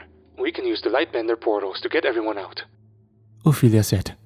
"You better hurry. I'm not sure how long they'll be able to hold out," Trent said. I'm not sure what happened next though, with them at least. There was a knock, and the downstairs door came open. "Hey guys, Anne is here. I gotta go," Trent said as he stood up and removed his headset. I followed Trent downstairs, where a woman who couldn't have been older than 25 waited. "Hey," he said softly. She had a serious expression on her face. He slowed at the base of the stairs. "What's wrong?" he asked. "Just had a talk with my boss," she said. "And?" "You're a wanted man. Michael too. Where is Michael?" "He's in Louisiana, dealing with a rogue god." She looked past him and at me. "Of course. You know GSF has a bounty on him, right?" she asked Trent. "Relax. This is business," Trent reassured. "Business? My boss wants me to bring you in. If you refuse, he's gonna send GSF to do it." Trent scoffed. "The fact that the FBI is working with GSF says enough," Trent said, and groaned. "I don't disagree, but this is a very dangerous game you're playing. Do you really want them to torch what's left of Dad's legacy?" "We are what's left of Dad's legacy, Anne. Not this house, not that car. We are." Anne looked at the floor. "You're not coming with me then?" she asked. "No," Trent said. Anne nodded. "Okay."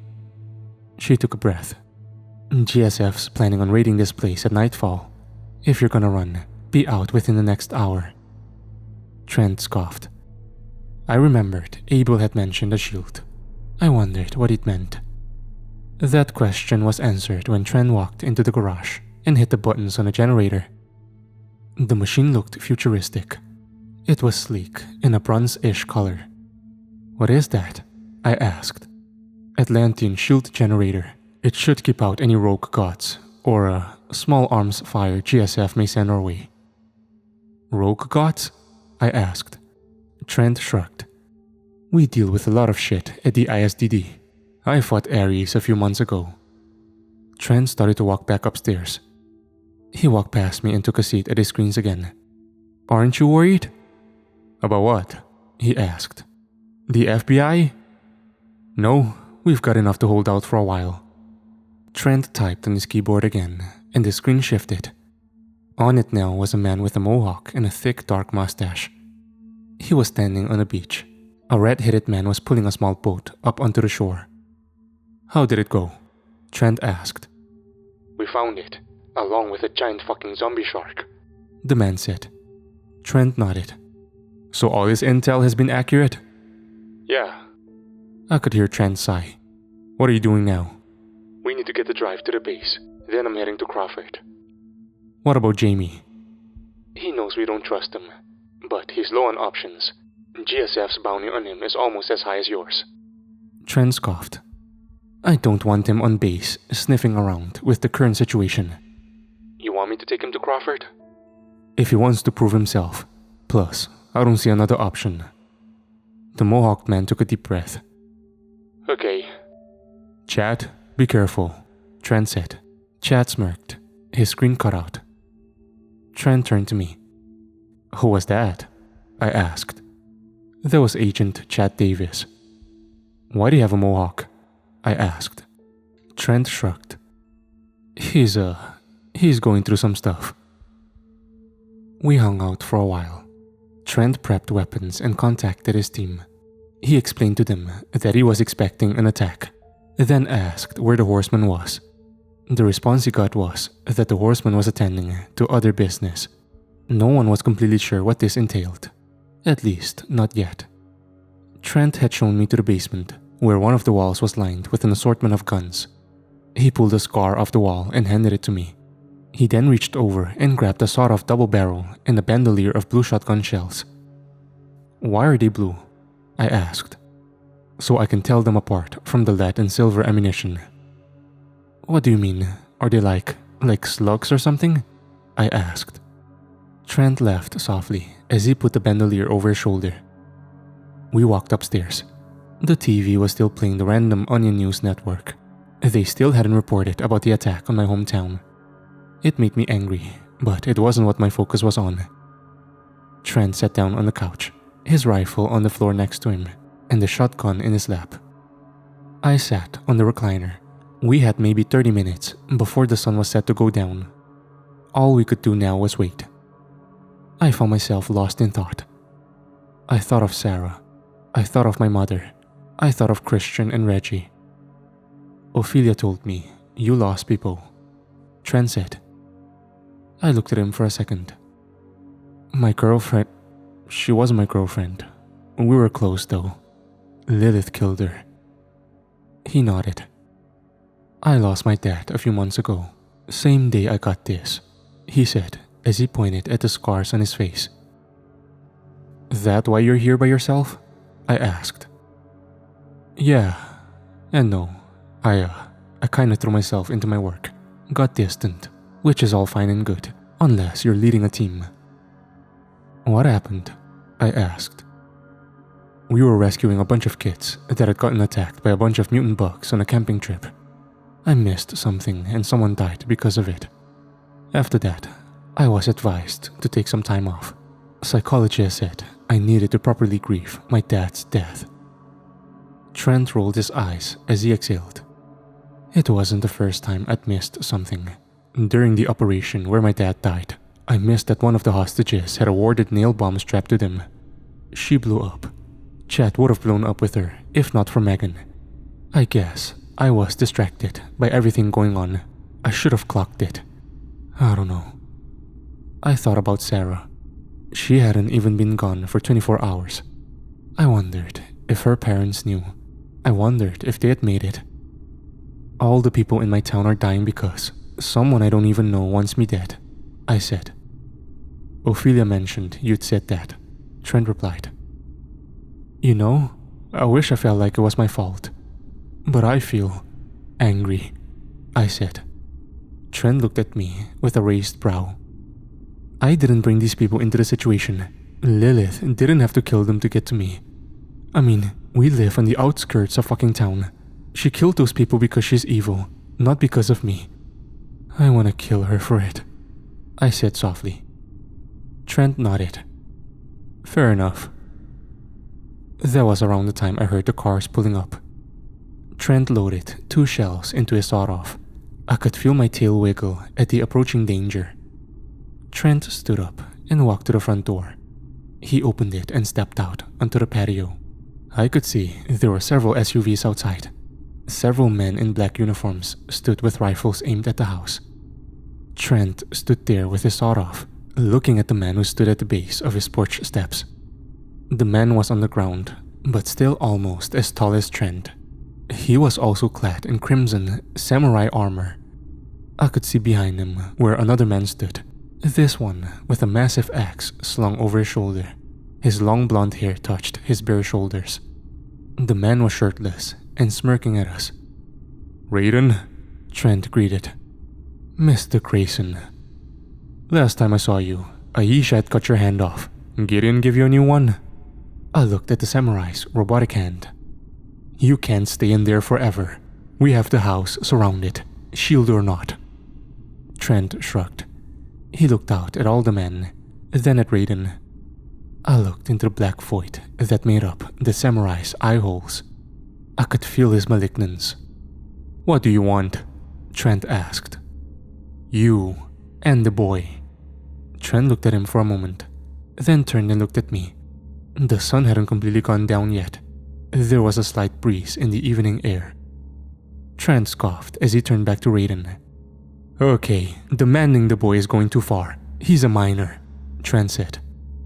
Raiden raised his non-robot arm and fired a bolt of lightning. It stopped maybe a few inches from Trent's chest before dissipating along the shield wall. Damn, I guess I hit a nerve with that joke. Let's be real though, you did show up here with that, Jersey-looking rogue god. Perrin, is it? I got files on you too, Trent said as he turned his back to Raiden and started walking towards me. That shield won't protect you forever, Raiden growled. You see that little black rectangle with the switch on it? Right there on the key holder? I looked next to the door. It was exactly as Trent had described it. Hand it to me, please. I did as asked. Trent held it up as he turned back around to where Raiden was still standing. This is gonna tickle a bit. Trent flipped the switch. Then, the entire front yard simply exploded.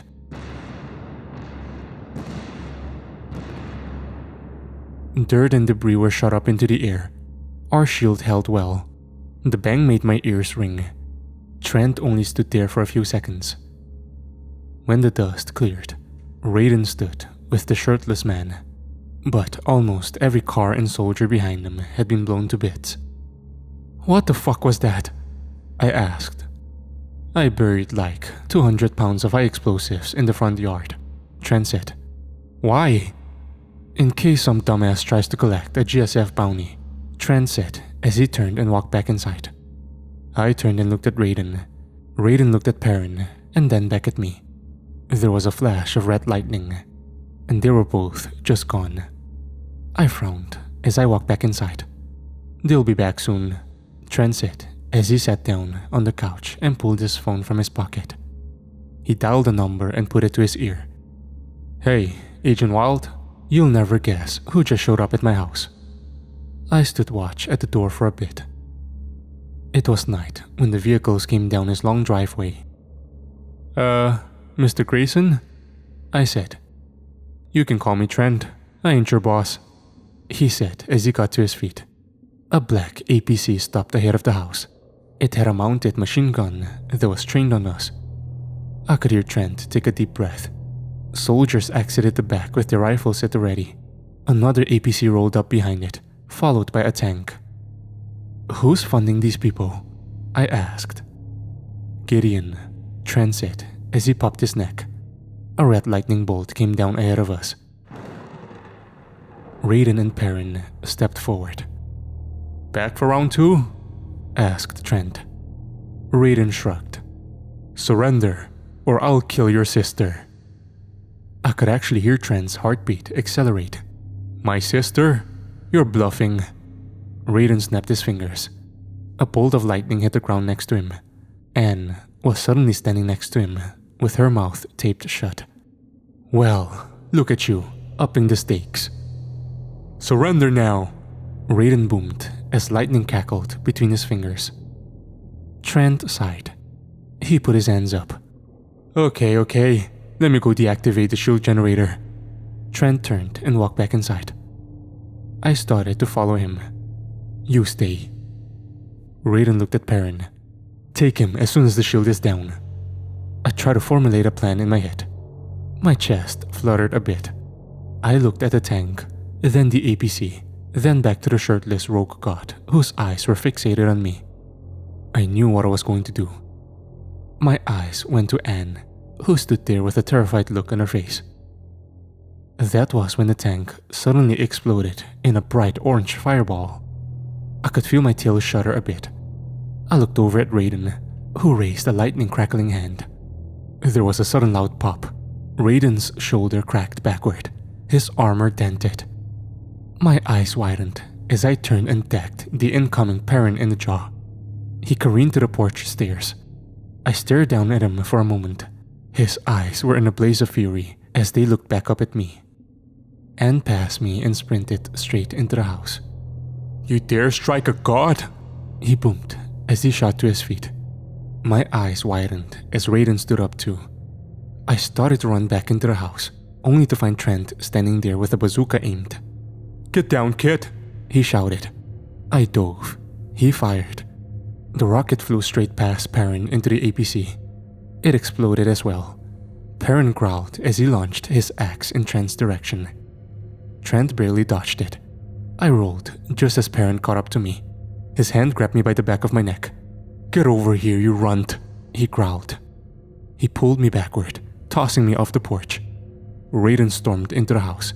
I could hear gunfire coming from inside, but that was the least of my problems. I could feel myself growing angrier and angrier. How dare this thing strike me?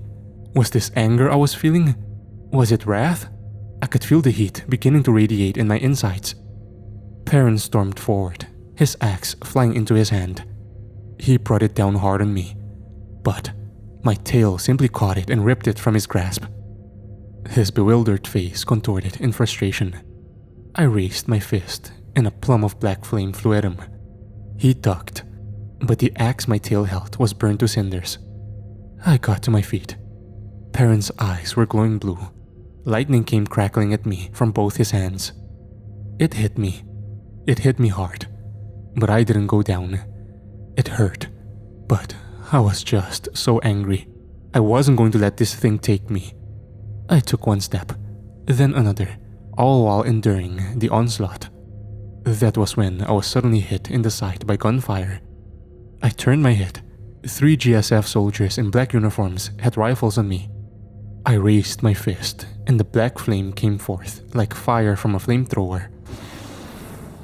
The men screamed as they burned. Perrin stopped his onslaught and glared at me. For a second, I could see the fear in his eyes. "I am a god. You cannot kill me." I was about to charge in when a gunshot rang out. A massive hole was blown in the center of Perrin's chest. He looked down at it with confusion before he dropped to his knees, then fell to his back. Trent stood there behind him with the double barrel raised. The man was covered in blood and was loading a rifle behind him. Trent calmly walked up to Perrin, who was groaning and babbling. He gasped. "I can't die. I'm a god." Trent raised the double barrel. "This is a god-killing boomstick." Trent fired. Perrin's head exploded. He then looked up at me. "So, Raiden destroyed the shield generator. We gotta go." He walked up to the garage and opened it. We got into the fastback and drove off. Anne sat in the back seat. She had blood all over her shirt. "Where's Raiden?" I asked as we pulled out of the driveway and onto a country road. "I shot him a few times and he ran away. Fucking coward," Trent grumbled. He hit the gas and we sped off. We drove in silence for like maybe 30 minutes before Anne spoke up. "We need to stop," Anne said. "Why?" asked Trent. "Well, for one, we're covered in blood. You think we won't get pulled over?" Trent groaned. "We need new clothes. We can't go to a Walmart." "No, we need somewhere local. Someone we can trust." "Sandy's?" asked Anne. Trent laughed. "Is that place even open anymore?" he asked. "It was last year." "You went to Sandy's last year?" Anne shrugged. "She still likes us. Maybe not Michael. Belle's still pissed about the breakup." Trent laughed again. "What's Sandy's?" I asked. "It's the town convenience store. Sandy's a crazy old bat, but she was loyal to our dad," Anne said. "I don't know if it was loyalty or something else." "You, Trent. She was like twice Dad's age." "And?" The car was quiet for a minute or so. We pulled up to the back of what had to be the state's oldest building. Trent let Anne out from his side, meaning he had to step out and let her out. Telling us to stay put, she went and banged on the back door. A few seconds later, the oldest woman I'd ever seen opened it. The woman smiled at Anne, then waved at Trent. Trent waved back. "Your brother ain't coming, is he?" she asked. "No, ma'am," laughed Trent. "Well, come on in then, for the cops see you all covered in blood. You know how Sheriff Marston is." "Yes, ma'am," Trent said as he shut the door. The inside of the store was dusty. It irritated my allergies just by being present. Sandy was a good host. It seemed like she lived in an apartment above the store. That was where we got cleaned up. She gave Trent and Anne fresh clothes. She also made us some sandwiches. I want to say they were turkey, but they tasted a little off. I was cleaning up in the shower when the headache hit me. A sharp, printing pain like something was stabbing my temple. I grunted. Then came the voice. Only this one wasn't Lilith. It was masculine and sweet at the same time. "Owen, my boy." The next thing I knew, I was standing in front of a man who was sitting on a chair. He was a very attractive individual, albeit a little disheveled. He had long blonde hair that ran down his shoulders and a blonde stubble. He also had a single arm. I stared at him for a moment. "Oh boy, in the shower, huh?" he said. "Who are you?" I asked. The man laughed. Who am I? Kiddo, you don't recognize me? I shook my head. He exhaled. Well, I did get arrested shortly after you were born. You're my father? I half stated, half asked. Ding, ding, ding. Look at the brain on you. You definitely got that from your old man. You got arrested? By who? I asked. He shrugged. CIA. But you're Mephistopheles. His eyes narrowed at me. Who told you that? Does it matter? I asked. He exhaled again, then leaned forward toward me. Has Lilith come for you yet? You know she has. Huh. Spiteful bitch she is. But you have the power to end her. You're a threat. One could even say it's your purpose. Mephistopheles stood up, then cocked his head to one side. Is that a tail? Damn, boy. I knew the spell was strong, but I didn't. I suddenly felt self-conscious, like an alien in my skin. My tail went behind myself, almost like it was hiding. I felt small in his presence. He noticed this. I'm kidding. I knew it could be a side effect, even told Jess about it. What do you want? I asked. He smiled as he approached me. I want what is mine. It's the reason I created you, your whole point of being. For as Christ was to Yahweh, for as Dagon was to Amonu, you are to me. I don't understand, I said. He got in my face. I could feel the water from the shower still hitting me. That was when I noticed his eyes. They were almost completely black. My boy, you will. Owen, are you alright in there? Anne's voice called out as her fist pounded on the door. I finished cleaning up and left the bathroom. When I got out, I found Trent on Sandy's landline phone. Okay, I've got the coordinates. We'll hit that way. No, I'm pretty sure it's just Raiden for now. But this is Gideon we're talking about. You know how they can muster troops. He sat there for a second, listening to the voice talk. I could hear it. I could tell who it belonged to. Alright, Trent. I wish we could do more. Just get me my suit, Trent said, before hanging up. He looked up at me. City is mostly evacuated. ISDD is in the mall with what's left of the military. What about GSF? Asked Anne. They hit our FOB with about 20 guys. GSF took heavy losses and went in the wind. Hashtag cannon fodder. Did you just verbally use the phrase hashtag? Anne asked. Trent shrugged. I rolled my eyes. What about Lilith? I asked. On the ground probably. Megan says she's sending out mental probes, probably looking for you. Trent explained that Lilith's forces had surrounded the mall in a siege-like situation. He explained that they were also trying to figure out what kind of signal Lilith was using to control the Revenant horde. He also explained that we were headed to a safe house. Once there, we'd be evacuated to the ISDD's actual HQ, which was on an island somewhere. Why we didn't do that before? I don't know. The three of us left Sandy's at dusk. The safe house was said to be somewhere in rural Oklahoma. It would be a bit of a drive, but most of the Texas ones had been compromised recently. The car ride was quiet enough to where I found myself drifting off to sleep.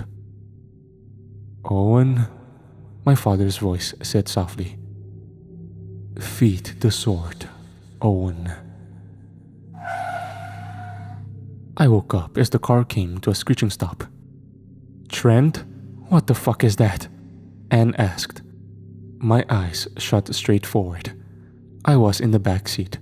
I could see something in the sky ahead of us. It looked like a red man. He was just hovering there looking down at us. Thunderclouds crackled lightning as they boomed overhead. I told you we should have ditched the car. We ain't ditching shit, Trent barked back. A bright blue bolt of lightning slammed into the road next to us. How far are we from the safe house? Anne asked. 2 miles. It was around then that I realized that we were on some old country road. Raiden hovered closer and closer to the ground ahead of us, Trent shifted gears and revved the engine. "What are you doing?" I asked. "Anne, hand me the double barrel." That was when the beastie roar sounded off to our right. I turned, and my blood ran cold. Emerging from the cornfield was what looked like a humanoid crocodile. It had a green scaly humanoid body with a crocodilian head. It had to have stood 8 to 10 feet tall. A second one emerged, then a third, then a fourth. "What in God's name are those?" I asked. "Sons of Sobek," Trent said as he hit the gas. The fastback rocketed forward. I held on tight. The creatures sprinted after us. They moved so much faster than I was expecting, almost keeping pace with us until the speedometer read 60. That was when the lightning started slamming into the road. Trent had to cut his steering wheel slightly a few times to dodge bolts that landed ahead of the car. I held my breath. We were rocketing towards Raiden. He raised his hand and fired a bolt of lightning at us. It stopped a few feet from the windshield and dissipated in other directions. Trent only accelerated. We were coming at him fast now. A bolt of lightning hit Raiden, and he was gone. The car still barreling down the road. I could see the crocodile man chasing us from out the back windshield. A lightning bolt landed amongst them. The red samurai stepped out and stared at us. We knew the enemy was in hot pursuit. We made our way toward the safe house, which happened to be a massive abandoned factory. We came in hot, flying into an open garage bay door. Trent put the car in park and stepped out. He shut the garage door just as those creatures entered the parking lot. "Alright, get out of the car. We need to get ready too." Trent was interrupted by something hitting the garage door behind him hard. He spun and looked for a moment. "Is this place warded?" Anne asked. "No, he didn't have the time, but everything is reinforced," Trent said as he motioned for us to follow him. He led us into the factory's main office, where there was an assortment of computers with security footage surrounding the building. That and an armored suit stood in the center. It was a sleek, black, futuristic design. The best way I can think of to describe it is a cybernetic ninja armored suit. Its glowing blue eyes stared at us from underneath its hood. "What is that?" I asked. "Upgrades," Trent said as he hit a button on the suit's wrist. The suit opened up, and Trent started to put it on. A few moments later, he was decked out in all but the helmet. He'd placed an earpiece in as he sat in front of the computer monitors. "Agent Wild, do you copy?" "We're kind of busy at the moment." Ophelia's voice sounded off from his earpiece. "Ophelia, we're under attack. I don't know how long the blast doors will hold. We're surrounded by a ton of Sobek kits and Tengu." "We're dealing with an attack ourselves. I'll have someone else out ASAP. Just sit tight." "Someone else?" I asked softly. Was there someone already here I didn't know about? I could see Anne opening a cabinet that was full of rifles. Trent looked at her, and then at the security feed again. On one of the feeds, I could see Raiden standing there facing the camera. On the rest, I could see that we were now surrounded by not just Raiden and the Crocodile Man, but by a host of people wearing armor similar to Raiden. I felt my tail wiggle. The factory shook again. Trent put his helmet on as he stood up. He typed on a keyboard, and the audio to the monitor where Raiden stood suddenly had radio. "Speak," Trent said. "You have limited weapons and no warding. You're surrounded on all sides. Give up. No one has to die." "Then stay out of my warehouse," Trent replied. Raiden scoffed. "You humans and your arrogant hope. Even when dealing with impossible situations, you cling to it like a child to a blanket. You know the difference between humans and gods? We don't cling to pretenses like you." "The only difference I see between humans and gods is that you won't have anyone to pray to when I shove my sword through your chest." Trent then muted the monitor and turned to me. "This room is like a bunker. It's completely sealed. Anne, you and Owen stay here. When help teleports in, they'll get you out." "Where are you going?" I asked. "God hunting." Trent would leave the office. After he did so, Anne pressed a few buttons and some steel blast doors came down from the ceiling onto all of the office doorways and windows. We stood there watching the monitors. There was another explosion. The safe house rumbled again. There was a hole blasted in one of the garage doors, and several of the red-armored men came inside with weapons raised. I held my breath as the men filed in a few at a time. Another hole was blasted in a separate wall, this one on the main factory floor. Several of the crocodile men entered through there. Trent stood in the center of the empty factory floor. I could hear Anne loading a rifle behind me. The Tango and crocodile men quickly surrounded Trent, who had a sword out. The lighting in the warehouse was dim, but I could still make out the black armor. He stood silently as Raiden emerged from the crowd. I see you've gotten a hold of your suit. Curious though, you threatened to shove your sword into my chest, yet you stand to face me and my horde alone. Raiden questioned. Oh please, Raiden, I don't mind sharing the fun. That was when another man in black armor dropped from the rafters and landed next to Trent.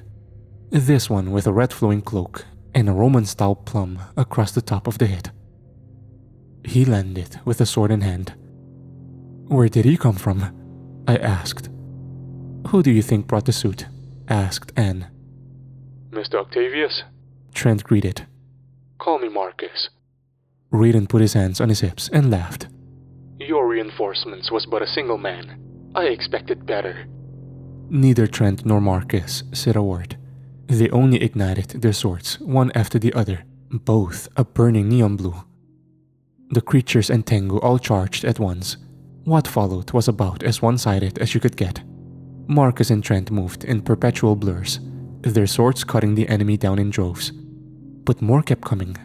I could hear Anne curse behind me. I turned. There was a crocodile man standing at the entrance to our control room, right outside the blast door. I inhaled deeply.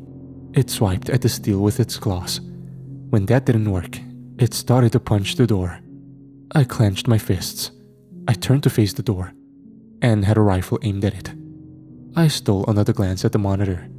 Trent and Marcus were still standing. Raiden was no longer amongst their enemies though. He now stood outside the blast door as well, his hands raised. A blue bolt of lightning hit the door. It easily blasted a hole. Two of the crocodile men came charging in amongst the dust and smoke. The first one fell upon me in a flash, grabbing me with its clawed hands and attempting to bite down on my head. I instinctively caught the jaws and surprisingly stopped them dead in their tracks. I could feel the rage already starting to boil again as I pulled its jaws open so hard the top half of its head flew off in a welter of blood and brain. I turned my attention to the gunfire to my left. Anne's rifle wasn't doing squat. I charged the beast and went to punch it in the back of the head. The force of my blow just about turned its head to a pink mist. I looked at Anne, who looked behind me, where Raiden stood flanked by two more crocodile men with even more pouring in behind him. I didn't really know what else to do, so I raised my fists, and they both ignited with black flame. "Get behind me!" I shouted to Anne as I readied myself for an assault. The assault came hard and fast. The creatures charged me. A primal, bloodlusted instinct took over. I raised my hands, and a swath of black flame incinerated everything in my path. I could see Raiden dive and duck for cover. The gator men were turned to crispy, scorched flesh and ash. I halted my dark flamethrower like assault. Raiden popped up from coverage and hit me with a massive electric blast. It did little to nothing. I was so angry that I barely even felt it. I raised my hand again. He took a step back and teleported off, just as more of those creatures came barreling through the hole.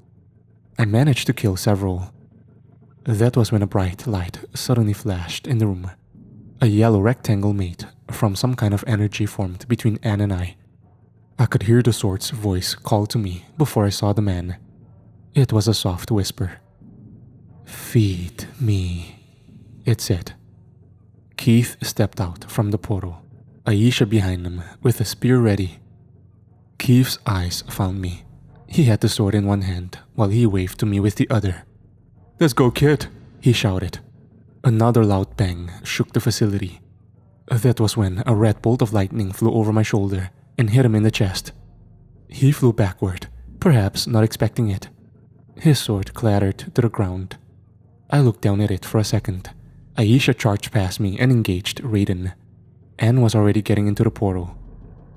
I could hear her call my name. Only issue was, My attention was fixed solely on the sword. It was like suddenly being in the backseat of my own brain. I had no self-control, no bodily autonomy. Someone else had control of the train, and we were leaving the station. I picked up the sword. It immediately ignited in black flames.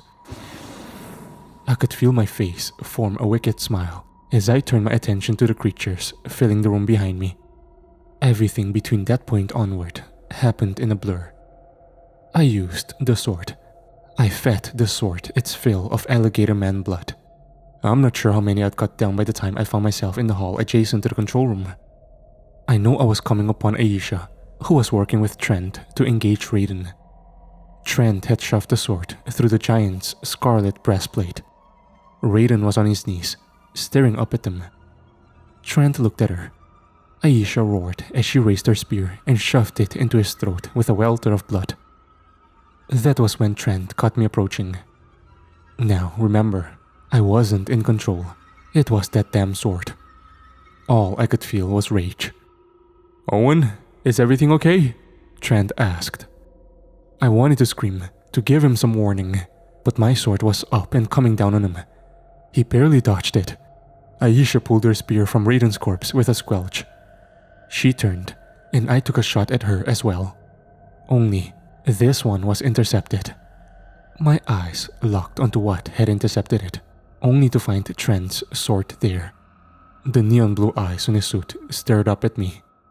"Owen, control it. We're not your enemy." Then came the voice. A familiar voice. "Owen's not here right now." Trent's helmet cocked its head to one side. "Oh shit," he said as a swath of black flames suddenly engulfed his suit. He flew back a few steps before regaining his balance, the hood on his suit now completely burnt off. Trent regained his footing and turned to Aisha. "Run!" he commanded as he took a battle stance. Aisha did as told, but she only made it a few steps down the hallway when even more of the sons of Sobek intercepted her. She engaged them. "Owen, I know you can hear me," Trent barked. It was too late. My father had taken complete control of my body in that moment. I raised my hand again. More black fire raced towards Trent, who rolled out of the way. That was when something hit me hard from behind, hard enough to cause me to stumble forward. I turned, only to find Marcus standing there with his shield raised. "What's going on?" Marcus demanded. "I think the kid's daddy decided to take control." My body laughed in that voice. "Marcus Octavius, it's been a long, long time. We can work something out. We share a common enemy," Marcus said. I could feel my face twist into a smile. "I don't make deal with ants," I said as I sent more black flames in his direction. These flames met his shield. A boot made contact with my head. I turned, wildly swinging the sword. I missed Trent by maybe an inch. Then I felt the edge of Marcus's shield hit the back of my kneecap. My leg buckled. I fell to my knees and roared in frustration. Well, I didn't roar. The thing controlling me did. I twisted to him with my sword, but it was caught by a scythe. I could feel my eyes grow large as they met the suited man that stood next to me. Abel's blank expression gazed down upon me. "Exit the child," he commanded. I laughed. "Abel, I was only taking it for a test drive. He's not at full power yet. He needs me in order to grow." My tail shot out at Abel's face, but he casually caught it with his free hand, then exhaled. "What kind of spell did you use? Was it warding on the sword? How did you circumvent this boy's free will?" "Ha, I circumvented nothing. His own bloodlust fuels him." "No," Abel said. "He's not your other son." I could feel my face scowl. Then, Abel touched me on the forehead. Everything suddenly went black. I found myself standing in a pitch black void. My whole body ached, and I felt as if I was covered in sweat. I could hear a voice. It was muffled at first, but seemed to get closer and closer. "Owen, can you hear me? Owen?" I could see a bright light in the distance. It came a little closer.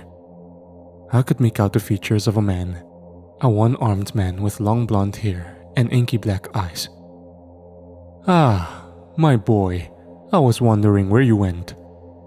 "You try to kill my friends," I barked. He scoffed and then smiled at me. "Ah, friends? Do you think these people really care about you? They want to use you, and when they're done, they want to lock you up in a cage and throw away the key." "And you want to do what exactly?" I asked. He gestured to himself with one hand. I want you to realize your potential. I want you to fulfill your purpose to this universe." "Purpose?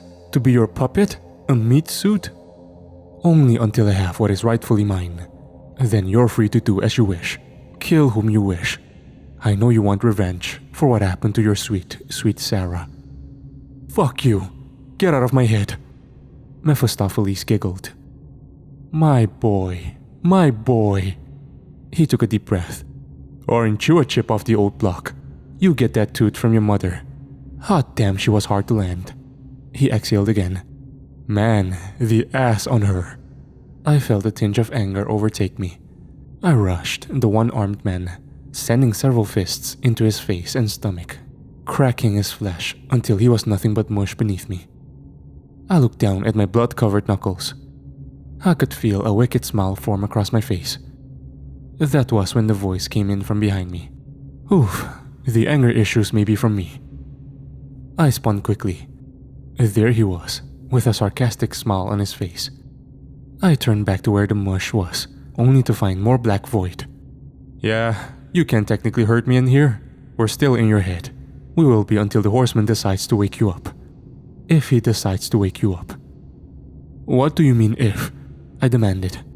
"You just attacked both Marcus and Trent Grayson. That's a big no-no.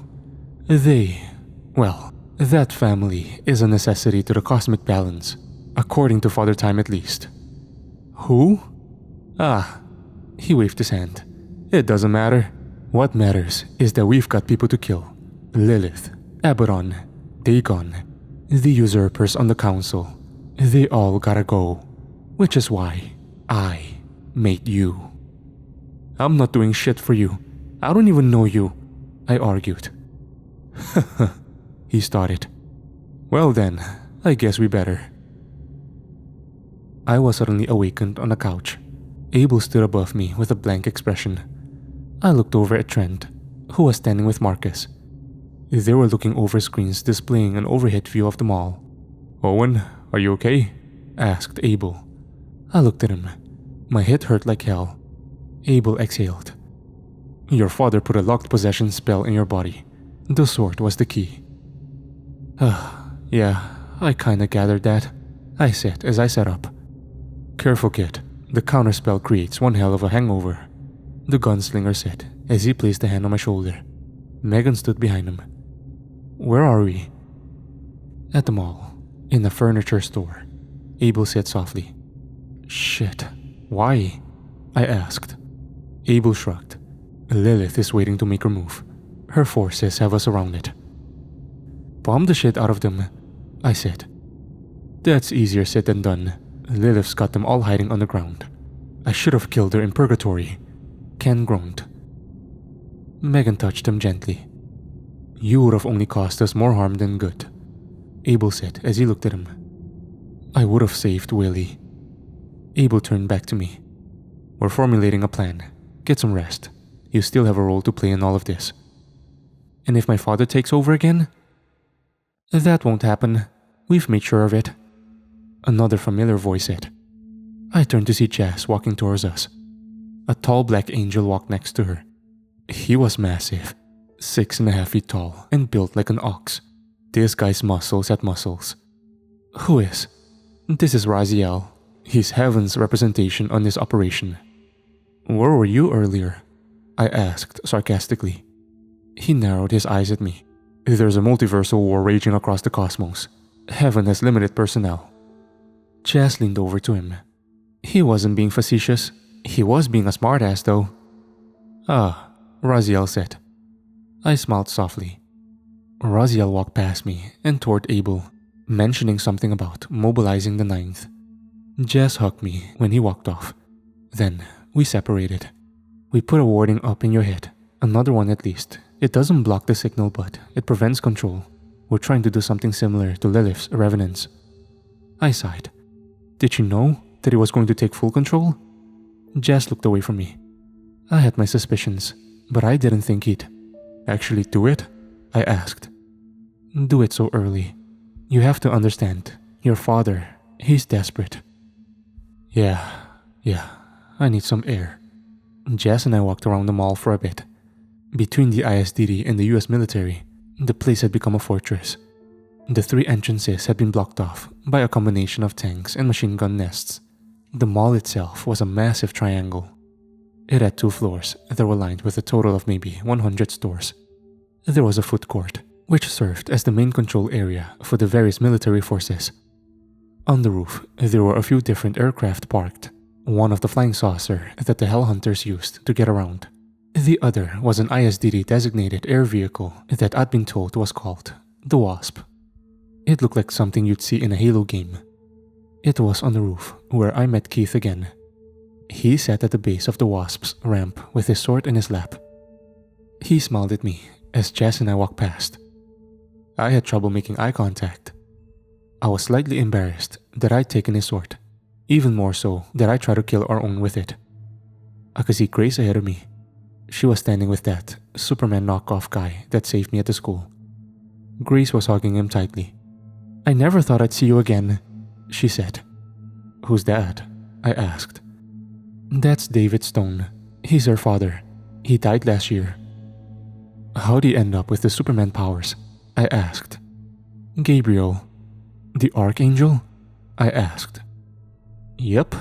Heaven's spy master. I looked at Jess. We stopped at the edge of the roof. There, I could see the devastation in the parking lot. There were cars that were burnt husks. The roads were cratered. Several of those spider creatures were prowling around, their black legs and plump bodies skittering over the various wreckages. My eyes made contact with several massive holes in the ground at the edge of the parking lot. I squinted. These holes weren't facing straight up out of the ground. It was like someone had dug ramps into the parking lot to where you'd enter a subterranean level. I could see down the ramps and inside the holes, where there were corpses just waiting to be called upon for battle. I'd be remiss if I didn't admit that seeing all of this made me feel a massive weight on my shoulders. I heard footsteps and turned to see Keith approaching us. He had his hands up. Looks like hell, doesn't it? He said. You don't have to do this. Keith smirked. Do what? Be nice. I took your sword. You weren't in control. You'll learn, he said. I didn't even get my powers until I was 27, Keith said. What are they exactly? I asked. I'm a Nephilim. I can harness the divine energy my soul gives off and use it to power angelic weapons. That's why the sword glows white when I use it. And ignites in black flame when I do. That's Gehenian flame, Jess cut in. Burns hotter than the sun. I glared at her. That doesn't make any sense. It should have melted that warehouse. It only burns what you direct at it. I looked at Keith, who shrugged. I took a deep breath and turned back to looking at the parking lot. I keep reminding whomever is hearing this, and maybe myself, that this wasn't my fault. I never thought it was, but it didn't make it any easier, seeing all that carnage, that destruction. I bet you feel like Alice in Wonderland right now, Keith said. If the rabbit hole led to hell, maybe. Huh, you know, I stood at the mouth of the rabbit hole all my life and didn't know it. I turned to him with a raised eyebrow. He sighed and rubbed the back of his head. I was raised by a rogue god, one that used me to infiltrate a Lightbender facility and get almost everyone killed. I didn't know who he was or what he was. I know that I killed him in the end, but it didn't make the guilt go away. I don't feel guilty, I said. You do. Maybe not directly, but it's there. It will always be there. You're gonna have to live with it. Those words stung more than they should have. I kept saying I don't blame myself. It wasn't my fault. But he was right. There was some guilt there. It's okay to feel guilty. We've all been through some shit. You won't be alone as long as you're with us. You're not worried that I'm gonna take your sword again? I asked. He shrugged. We both know this sword wasn't meant for me. This is honestly a relief, because this thing's whispering gremlin voice is annoying as hell. When you're ready, I'll teach you how to use it. I thanked him, and he walked back toward the wasp, where he met Aisha, who kissed him on the mouth. It made me think of Sarah. I'd been so afraid to make things official. I could have been forced to leave at any second. Now she was dead, and I felt like I'd wasted my time with her. We would be called back into the control area, where we met with Trent, Abel, Ophelia, Marcus, Megan, and Ken. Ophelia had another holographic screen pulled up. I could see the irritation in her eyes. So we figured out what Lilith is buying time for. Trent said. The image flipped. On the screen showed an image of a massive shadow flying across the moon. A shadow that looked like a pyramid. A pyramid that had to have been the size of a mountain. "What is this?" asked Jess. This was taken by our friends at NASA. Apparently, they've been tracking this thing since Lilith escaped purgatory. "What is it?" asked Ken. "It was her tomb," Abel said. Enoch built it to keep her separated from her original body. He also warded it to hell, made it shoot off into the stars if she escaped, Marcus added. If it was built to keep her separated from her original body, why did she call it back? Asked Trent. That we don't know. What we do know is who or what is in the damn thing, Abel said. What? Asked another voice.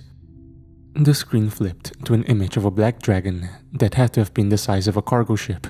It was your typical European-style dragon too, with a lizard-like body and two massive wings on its back. It had a square-shaped head with two glowing red eyes. This is Tiamat, the first dragon, daughter of Lilith. I could feel my tail wiggle a bit. That isn't all.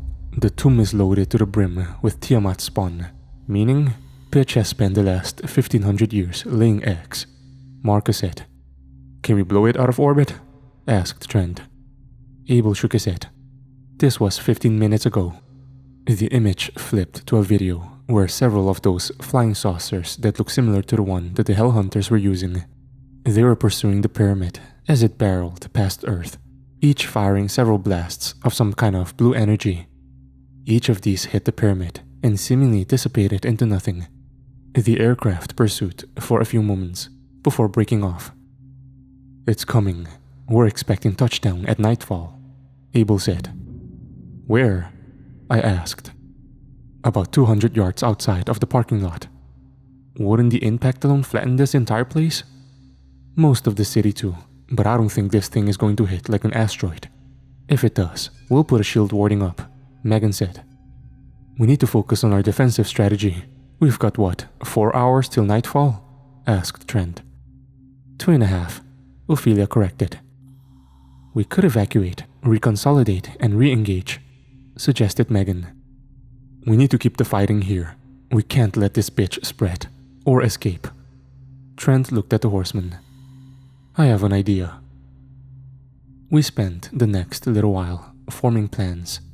We moved our control center to the mall security office, which was nestled in one of the back hallways that was out of sight from the public. You couldn't get to said area without cutting through one of the mall's many stores. Even then, you'd have to navigate almost a mile of hallways. I was instructed to stay there, with Megan, who was going to lower the warding in my head that had been keeping Lilith from tracking me. Doing so in theory should draw her in. In the security room, I stood with Megan. Ken watched us from the doorway. The security room was small. It had a wall lined with monitors and a desk in one corner. I looked over Megan's shoulder as she prepped the spell. Ken looked at me, his hand resting on his revolver. You said you had a shot at her? Why didn't you take it? I asked. I couldn't. If Lilith dies, it could end the world, he replied. Why? I asked. Her eldest son with Lucifer. He's the most powerful entity in the universe. He's also a vessel for Amonu. I recognized the name. My father had mentioned it earlier. As Christ was to Yahweh, as Dagon was to Ammonu, you are to me. Dagon? I asked. Yeah, I guess. Lilith's current body has some kind of blood magic spell that keeps him locked away. She dies, he escapes. So we can't kill her, but you actually considered it? Ken looked at the floor. Yeah, when I was in purgatory with her, a friend of ours came to save me. I got hurt, and he gave up his powers to save me. Then she found us. She cornered us. She wrapped her tendrils around his throat. Ken exhaled. I wanted to blow her brains out. I really did. I could have saved him. And in doing so, killed everyone else, said Megan.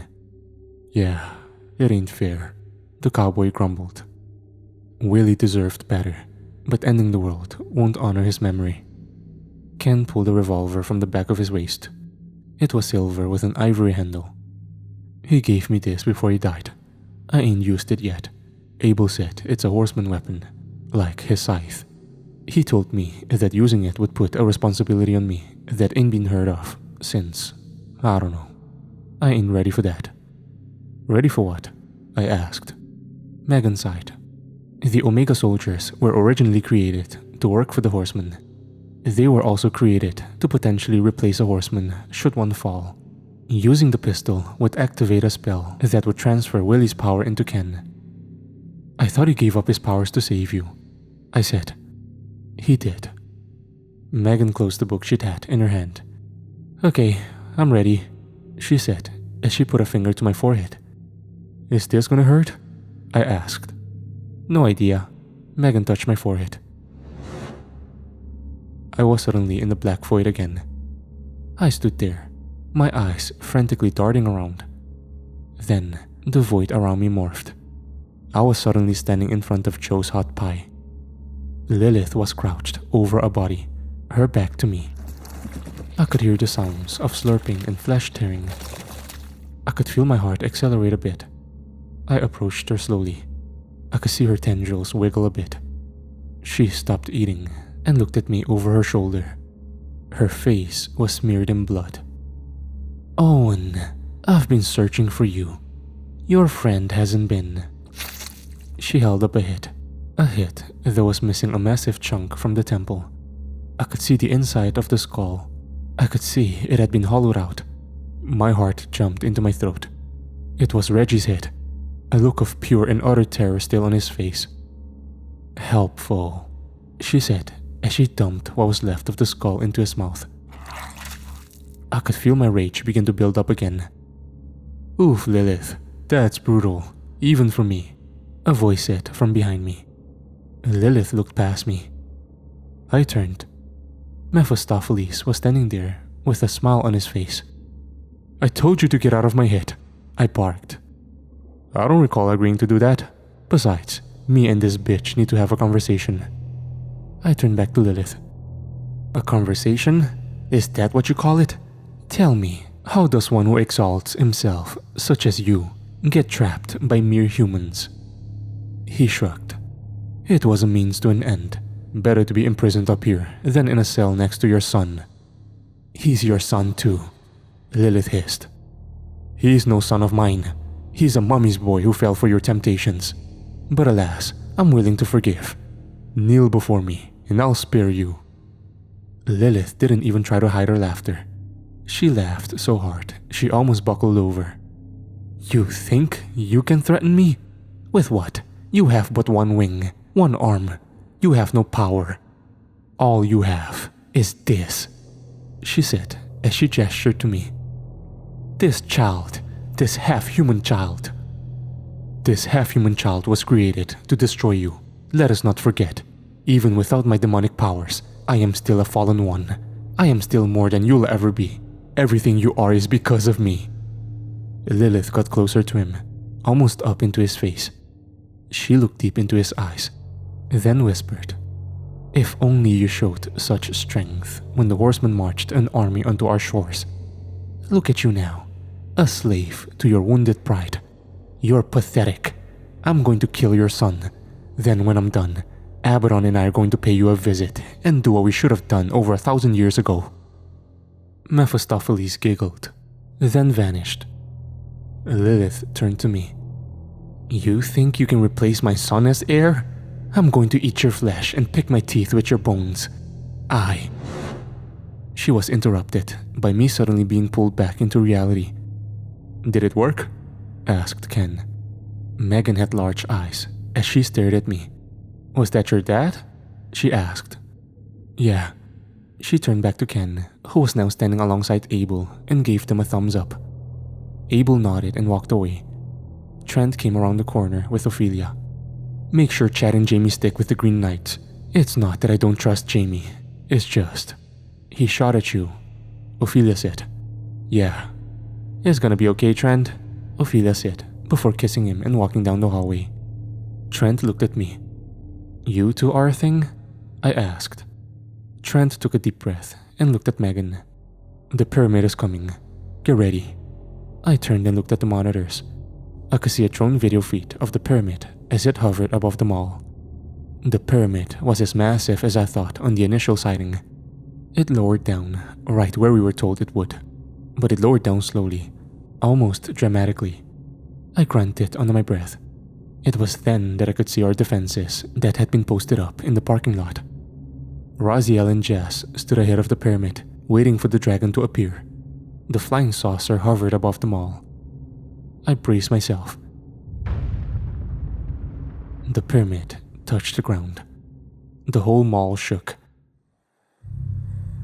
That was when the dead charged out from the tunnels. The gunman on the roof opened fire. Mortar shots rang out. Bombs and bullets cut into them. Those spider creatures were mixed in with the dead. They were practically bulletproof. The tanks at the front doors opened up, firing round after round. Jazz and Raziel went skyward. That was when the roar echoed out from across the battlefield. A deafening roar. A red beam of energy tore through the side of the pyramid. Then another. Then the creature busted out, bringing with it a horde of smaller-sized dragons. My eyes widened. Jazz and Raziel engaged Tiamat, Raziel making the first move, moving in a blur of light that slammed into Tiamat's side. The defenses on the roof and at the doorways got hammered hard. I could see the flying saucer start to evade the smaller dragons. "She threw all her cards at us at once," said Megan. "She wants Owen badly," Abel said as he walked back into the room. "Are you ready?" he asked as he looked at Ken and Megan. The couple nodded. "Good. Owen, stay here," he said as he snapped his fingers, and all three of them were gone, leaving me with Miguel, who was typing in the corner. The US military's bombardment of the creatures was effective, but the spiders were on the walls in a hurry, scattering up and attacking the soldiers on the roof. The first one to crest got hit with a bright yellow optic beam, courtesy of David's stone. It cut the spider into ribbons. David went skyward and used his Superman-like power to cut into the spiders that were scaling the roof. He moved in a blur. He was a godsend for the soldiers, and those creatures that he was missing were being laid into by Ken and Megan, who'd arrived with Abel. Abel now wearing black and gold armor and wielding a scythe. The four of them did ungodly damage to our assailants. The dragons had swarmed the flying saucer. I could hear Marcus's voice on the comms device. "I'm not sure how much longer my shield's gonna last. Just a few more minutes," Trent's voice replied. I could see the soldiers in the parking lot had formed defensive lines in front of the doors. But they weren't just defensive lines. They'd arranged the vehicles outside to create a funneling effect with the revenants. The bottlenecking worked too. The soldiers were laying into the undead, at least for the moment. It was then that my eyes locked onto a monitor that was recording inside the mall, where the true plan was unfolding. Keith and Aisha had created more of those bright yellow portals in the food court, where men wearing bulky grey armor and using what looked like heavy weaponry marched out. There had to have been hundreds of them. They towered over the US soldiers. Marcus had referred to these men as exterminators. The fear was that if Lilith saw an entire army, she wouldn't make a move, so Trent and Marcus had taken care not to show our hand too early. It was the same with the fleet of keeper ships that were cloaked in the skies above the town. Marcus theorized, though, that Lilith's dragons were the answer for those, saying he'd done this with her before. Trent gave the order, and the ships uncloaked above us. This caused an all-out dogfight in the skies between the saucers and the creatures. Raziel and Jess were fighting with the big dragon. The drone followed them as their battle spread out into the town. Raziel and Jess were putting up one hell of a fight, but it looked as if they couldn't penetrate the thing's height with their weapons. Back in the parking lot, the exterminators had set up the entrances as to relieve the US military's forces. It strengthened our lines. This was all fine and good. However, we still needed to find Lilith. We'd been waiting for her to show her face. Trent was in the food court with Ophelia and the lightbenders. Grace was standing guard outside of the security office. I could hear her giving several soldiers orders to set up a perimeter in the hallway. Mikhail hit the computer in frustration. "Where is this bitch?" he asked. I kept my eyes on the monitors. Tiamat had smacked Raziel through a building with her tail. She roared as Jess struggled to her feet. Jess readied her glowing red swords. I could hear the dragons roar from inside the mall. I watched in abject horror as a scarlet beam of energy came burning from the dragon's mouth. It tore through the town as Jess did her best to evade it. I could feel my heart flutter. Jess went skyward, into the mass of dragons and saucers. The drone camera stayed on Tiamat, whose eyes locked onto the mall, its eyes glowing red as it charged another beam. The beam tore across town. The drone feed cut out, but I could see the red beam of energy hit one side of the mall in another feed. I could feel it too. The whole mall rumbled. The beam went in one side of the triangle and out the other, carving a massive hole that was quickly filled with the undead and arachnid horrors. They were quickly met by the exterminators, but this wasn't a bottleneck position. The mall had been essentially cut in half. I swallowed hard as the combat started.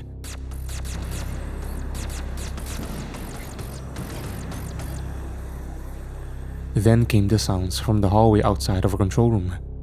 The power suddenly cut out. The emergency lights kicked in. Mikhail was surprisingly calm for the computer guy. He closed his laptop and pulled a pistol from his hip. He then typed on what looked like a wrist-mounted tablet.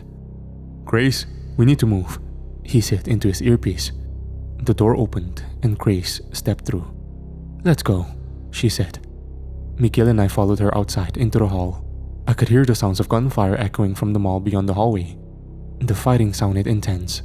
I could also see firelight down one end. The soldiers in the hall had formed up in a line. That was when I heard the screech. Grace and Mikhail led me into the opposite direction. I could hear the soldiers open fire as we moved. We ran for a few moments before another massive red beam cut through the hallway ahead of us. We came to a sliding stop. I almost lost my footing. "What now?" Miguel asked. That was when a golden portal opened up to my right. Keith stepped through. "Let's go, kids," he commanded. We walked through the portal. Well, we ran through the portal. We found ourselves in the mall's sporting goods store. The battle was blazing all around us. Trent was stomping on a revenant's head. Ophelia was bashing another's head in with her shield. It was chaos. There was blood and bodies everywhere. "I've got them. What now?" Keith asked as he sliced another in half with his glowing white blade. A straggler attacked me, but was shot in the head by Grace. I could see a line of those exterminators get obliterated by one of those spider creatures' claws. "Get them back to base," Trent shouted. That was when Tiamat's head ripped through the ceiling. Debris rained down on all of us. The whole battlefield became disorienting. Something hit me in the back, and I fell to the floor. The whole mall shook again. Tiamat's glowing red eyes locked on me. She roared loudly, so loud that it made my ears ring. Then, something slammed into her head, causing it to drift to the side. I couldn't see what had caused it, but it had gotten the dragon's attention for the moment. Not that it mattered. Its head moved, and the moonlight shone through the massive hole above me. It was dark outside now. I could see the full moon above a sky filled with battle. I was about to sit up when someone was suddenly standing over me. a masculine figure with a glowing white blade. He reached out a hand and pulled me to my feet. The dust was starting to settle, but the combat was still happening. "Let's get you out of here." That was when a black tendril suddenly exploded from his chest. His hot blood was suddenly running down my face. He looked down at it, almost like he was confused as to what had just happened. The tendril wriggled for a moment before it was yanked out. Keith fell to his knees. I could see Lilith standing there behind him, a wicked smile on her face. Her tendrils all aimed at me. Keith looked up at me. Then, as the life faded from his eyes, he placed something in my hands. Something that immediately made my body temperature begin to rise.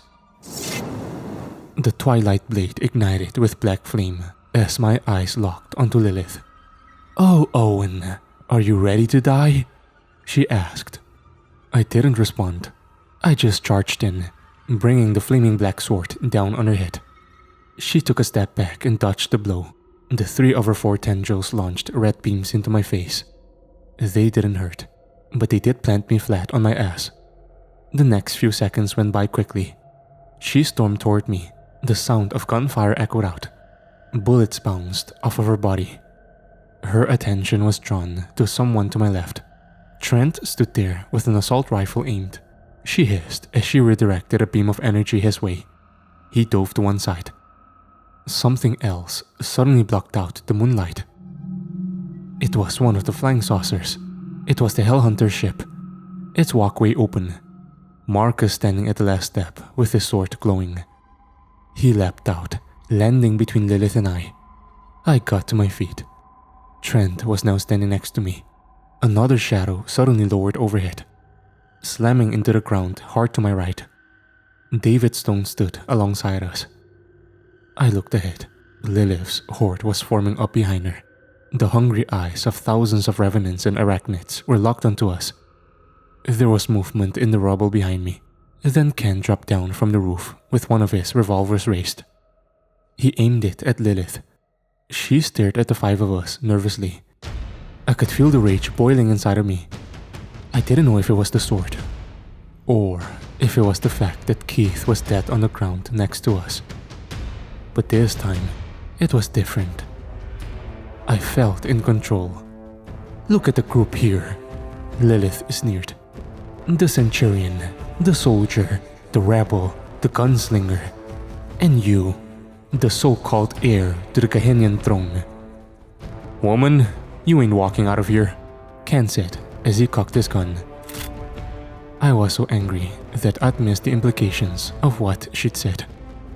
I started to walk forward, but Lilith simply laughed and fell back into the crowd of horrors that stormed our way. The 5 of us engaged them. We cut the things down in droves as we went after the Queen of Hell. I used the sword to send torrents of black flames into the horde. They melted the undead and arachnids with ease. I felt a path of carnage through the horde. Trent cut down the revenants left and right, as did Marcus. David cut down even more with his optic beams, while Ken gunned them down with his revolver. I, however, was killing everything in front of me. The bloodlust had taken over. All the while, the voice from the sword screamed at me. "Yes, feed me. Give me blood." I searched frantically for Lilith. My rage and wrath were directed squarely at her. I would find her. I would destroy her. My father's voice rang out. "Yes, my boy. Yes." My eyes caught Lilith in the horde. She was at one of the entrances. She turned and smiled at me, then walked outside. I followed her. My path of carnage led me out into the parking lot. I could hear Trent screaming for me to stop. I'd expected to see her amongst her horde. Instead, the moment I walked out, I found myself face to face with the monstrous visage of an oversized dragon. Its crimson eyes glaring down at me. That was when I realized that Lilith had baited me out here. Baited me so I'd run into this thing. "That's a dragon. Get your sword up," my father's voice said. It reared back its head and breathed its red energy at me. I raised my sword, and the black flame came forth. The red energy seemed to collide with it, sending red and black swirls in all directions. The dragon relinquished its assault. Then it looked at me, tilting its head curiously. I roared as I leapt for it. I leapt higher and further than I'd ever had before. Its jaws came at me fast. I leveled my sword and shot a massive torrent of black fire down its throat.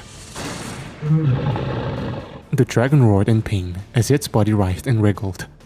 I landed on the side of its neck, burying the blade in to the hilt. The dragon howled again. It fell to one side. It just happened to be the side I was on. Its whole body landed on top of me. That one hurt. It hurt real bad. But I found myself covered in burning blood and sulfur as I carved my way through the thing's neck. I wasn't sure what overtook me, but when I finally came to my senses, I was standing outside of Tiamat's corpse. I could see a massive black hole burnt into the creature's neck. I torched my way out. I was drained of energy. I could hear my father's voice. "You're not tired. Keep fighting. Feed the sword. Claim your birthright. Don't." My vision suddenly went hazy. Everything went black. I fell to the concrete. I was back in the abyss. But I was laying on my back. My father stood over me, his hand on his hip. "Well, you killed Tiamat," which was something Michael couldn't even accomplish. He took a deep breath. "But, unfortunately, you're still going to die. All because you couldn't finish the job, Owen." Owen. Where did I go wrong? Maybe it was impregnating a human instead of something more robust. "Fuck you," I barked. He laughed hard. The whole world began to form around me. I was suddenly semi-conscious. I could see the form of Lilith as she stood over me, the Twilight Blade in one hand and a vial of blood in the other. She looked down at me, then at my father. "Is this truly the best you could offer?" she asked. "An heir that can't even control his power. You did all that work, placed all those spells. And for what? A dead son?" "Where did you get that blood?" he demanded. Lilith smiled. "This?" she asked as she held up the vial. "This was a gift from your other son, the true heir. You wanna see what the mother of monsters can do with blood?" Several smaller dragons landed around her. The battle in the sky was still raging above us. "That blood doesn't belong to you," my father hissed. She tilted her head to one side. Her smile grew even more wicked. "No, Lucifer, it belongs to you." My eyes grew large as a lump formed in my throat. It all flashed through my mind. Everything Lilith had said. Abel had lied to me. Trent had held up that lie. Hell, even Lucifer lied. Did everyone lie? Did my mother lie? I felt myself growing angry again. My eyes shot to my father. He just looked at me and shrugged. My eyes went back to Lilith as she dumped a vial of blood down her throat. A surge of energy suddenly began to flow through her. Her skin began to turn red as two massive black horns erupted from her forehead. The energy that flowed through her burned her clothing off. Two red dragon-like wings erupted from her back. The Twilight Blade in her hand began to glow a crimson color. Her eyes locked onto me. I staggered to my feet as she approached me. "I'm the mother of monsters, boy." "She is nothing without me inside her," Lucifer laughed. Lilith took a few steps toward me and raised her sword. I fell backward as I put my hands up. I wanted to fight, but I felt so weak at that moment. She brought the sword down on me. But it never came. All I heard was a wet squelch. I opened them. That was where I found Jess. She tried to use her blades to intercept the Twilight Sword, but Lilith had cleaved her blades in two and cut her open from her shoulder to her belly. Jess collapsed onto the ground. I got to my feet again and started to run. I was suddenly cut off by a smaller dragon that roared at me. It unleashed a torrent of orange flame. It burned, but it didn't hurt. When it realized I was still standing there, it reared its head back as if to swallow me.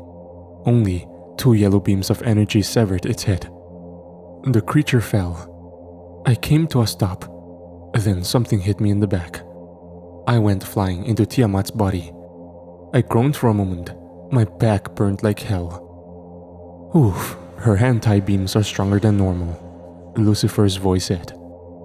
I fell onto the ground, groaning as I did so. She went skyward and came down hard ahead of me. I'm going to eat your flesh, then I'm going to murder that father of yours, she roared. I raised my fist and fired my black fire. She simply deflected it with her sword, her tendrils all aiming at me at once.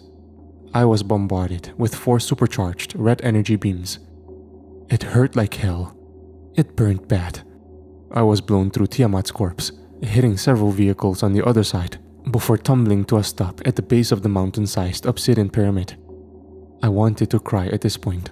I'd never been in so much pain in my life. My thoughts drifted. My sister, my mom, Sarah, Christian, all those I cared about. My eyes were on the dragons overhead.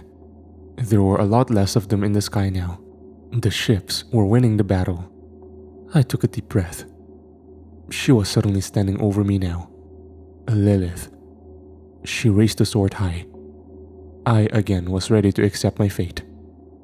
But the air suddenly became hot. Flames engulfed Lilith as she stumbled to one side. Megan stood opposite her. Lilith smiled at her. Little witch, where's Merlin? Oh wait, she said as she snapped her fingers. A skull appeared over her free hand, one covered in glowing red runes. There he is. The eye holes in the skull began to glow red as 2 beams came forth at Megan. Both beams collided with an invisible barrier, ricocheting in all directions. Megan was pushed backward. It was gradual at first. Megan groaned as she held her barrier up. I could see her nose bleeding. Her tendrils leveled themselves and unleashed the full might of red energy beams at Megan. Her barrier shattered. Megan was thrown to the ground. Lilith raised her free hand. Megan's unconscious body was suddenly levitated off the ground and ripped into her hand. Then came David, flying in a blur and delivering a savage hook to Lilith's jaw. She dropped Megan. Lilith was thrown off balance, but not enough as she glared at him. David stood between her and I now. Then came Marcus, who bashed Lilith in the back with his shield. This didn't hurt her at all. She simply turned her head to look at him, then raised the blade and slashed. He was lucky he ducked before the blade made contact, as it lopped the top half of his shield off before her tendrils fired red energy beams at him. He barely got the other half of his shield up in time. He was blown quite a few feet away. I could hear him yell into his comlink, "Wukong, get a lock on her." A ship hovered above us. Blue energy balls were fired from an unknown orifice. Lilith batted them down with her sword. Then, another dragon collided with the air vehicle. Lilith turned back to David, who was still in between us. She raised her free hand. The skull flew back into it. She leveled it at David and fired. He fired his optic beams at the same time, but they were deflected by her sword. Her skull's beams nailed him in the chest, and he flew into me. We both went tumbling. "Dad!" I heard Grace's voice scream. I pushed David's body off of myself. I could see Lilith engaging with the ISDD, Trent Grayson leading the charge with his burning blue sword, the ones with guns taking cover behind overturned vehicles, the ones without trying to get in for close-quarter combat. That consisted of Trent, Ophelia, Aisha, Marcus, and Takeshi. But Lilith swatted them almost like flies with her tendrils. She laid Ophelia, Aisha, and Takeshi out in the first few seconds, then engaged Trent and Marcus, who seemed to lay into her. She was fast with the sword, but they managed to dodge most of the blows. Together, Nemesis and the Centurion were a menace to behold. But Lilith wielded the power of an archangel. They dodged tendril strike and sword blow, but none of their attacks seemed to harm her. Lilith got in a shot on Trent first, a well-timed blow to the helmet that sent him to the ground, leaving Marcus to fight in hand-to-hand alone. The gunfire from the supporting cast bounced off both his armor and Lilith's bare skin. None of it was enough. Lilith fired a beam that planted Marcus on his ass, then fired beams at all the people shooting at her. Several soldiers were cut in two. Several more lost limbs. Lilith turned back to me and roared, this one more animalistic. I was back to my feet. I readied myself for her assault. Then, my eyes caught something coming from behind her. A loud horn blared. It was a lone rider on a pale horse. He was riding in front of a group of men in suits similar to that of Marcus. The rider had a scythe in his hand. He barreled out of the parking lot and took a swipe at her. She deflected the blow with the Twilight Blade, then roared at the man as he dismounted his horse. My eyes locked onto Abel, who held the scythe out ahead of him. The soldiers surrounded Lilith with futuristic rifles raised. "This ends now, Lilith," Abel commanded.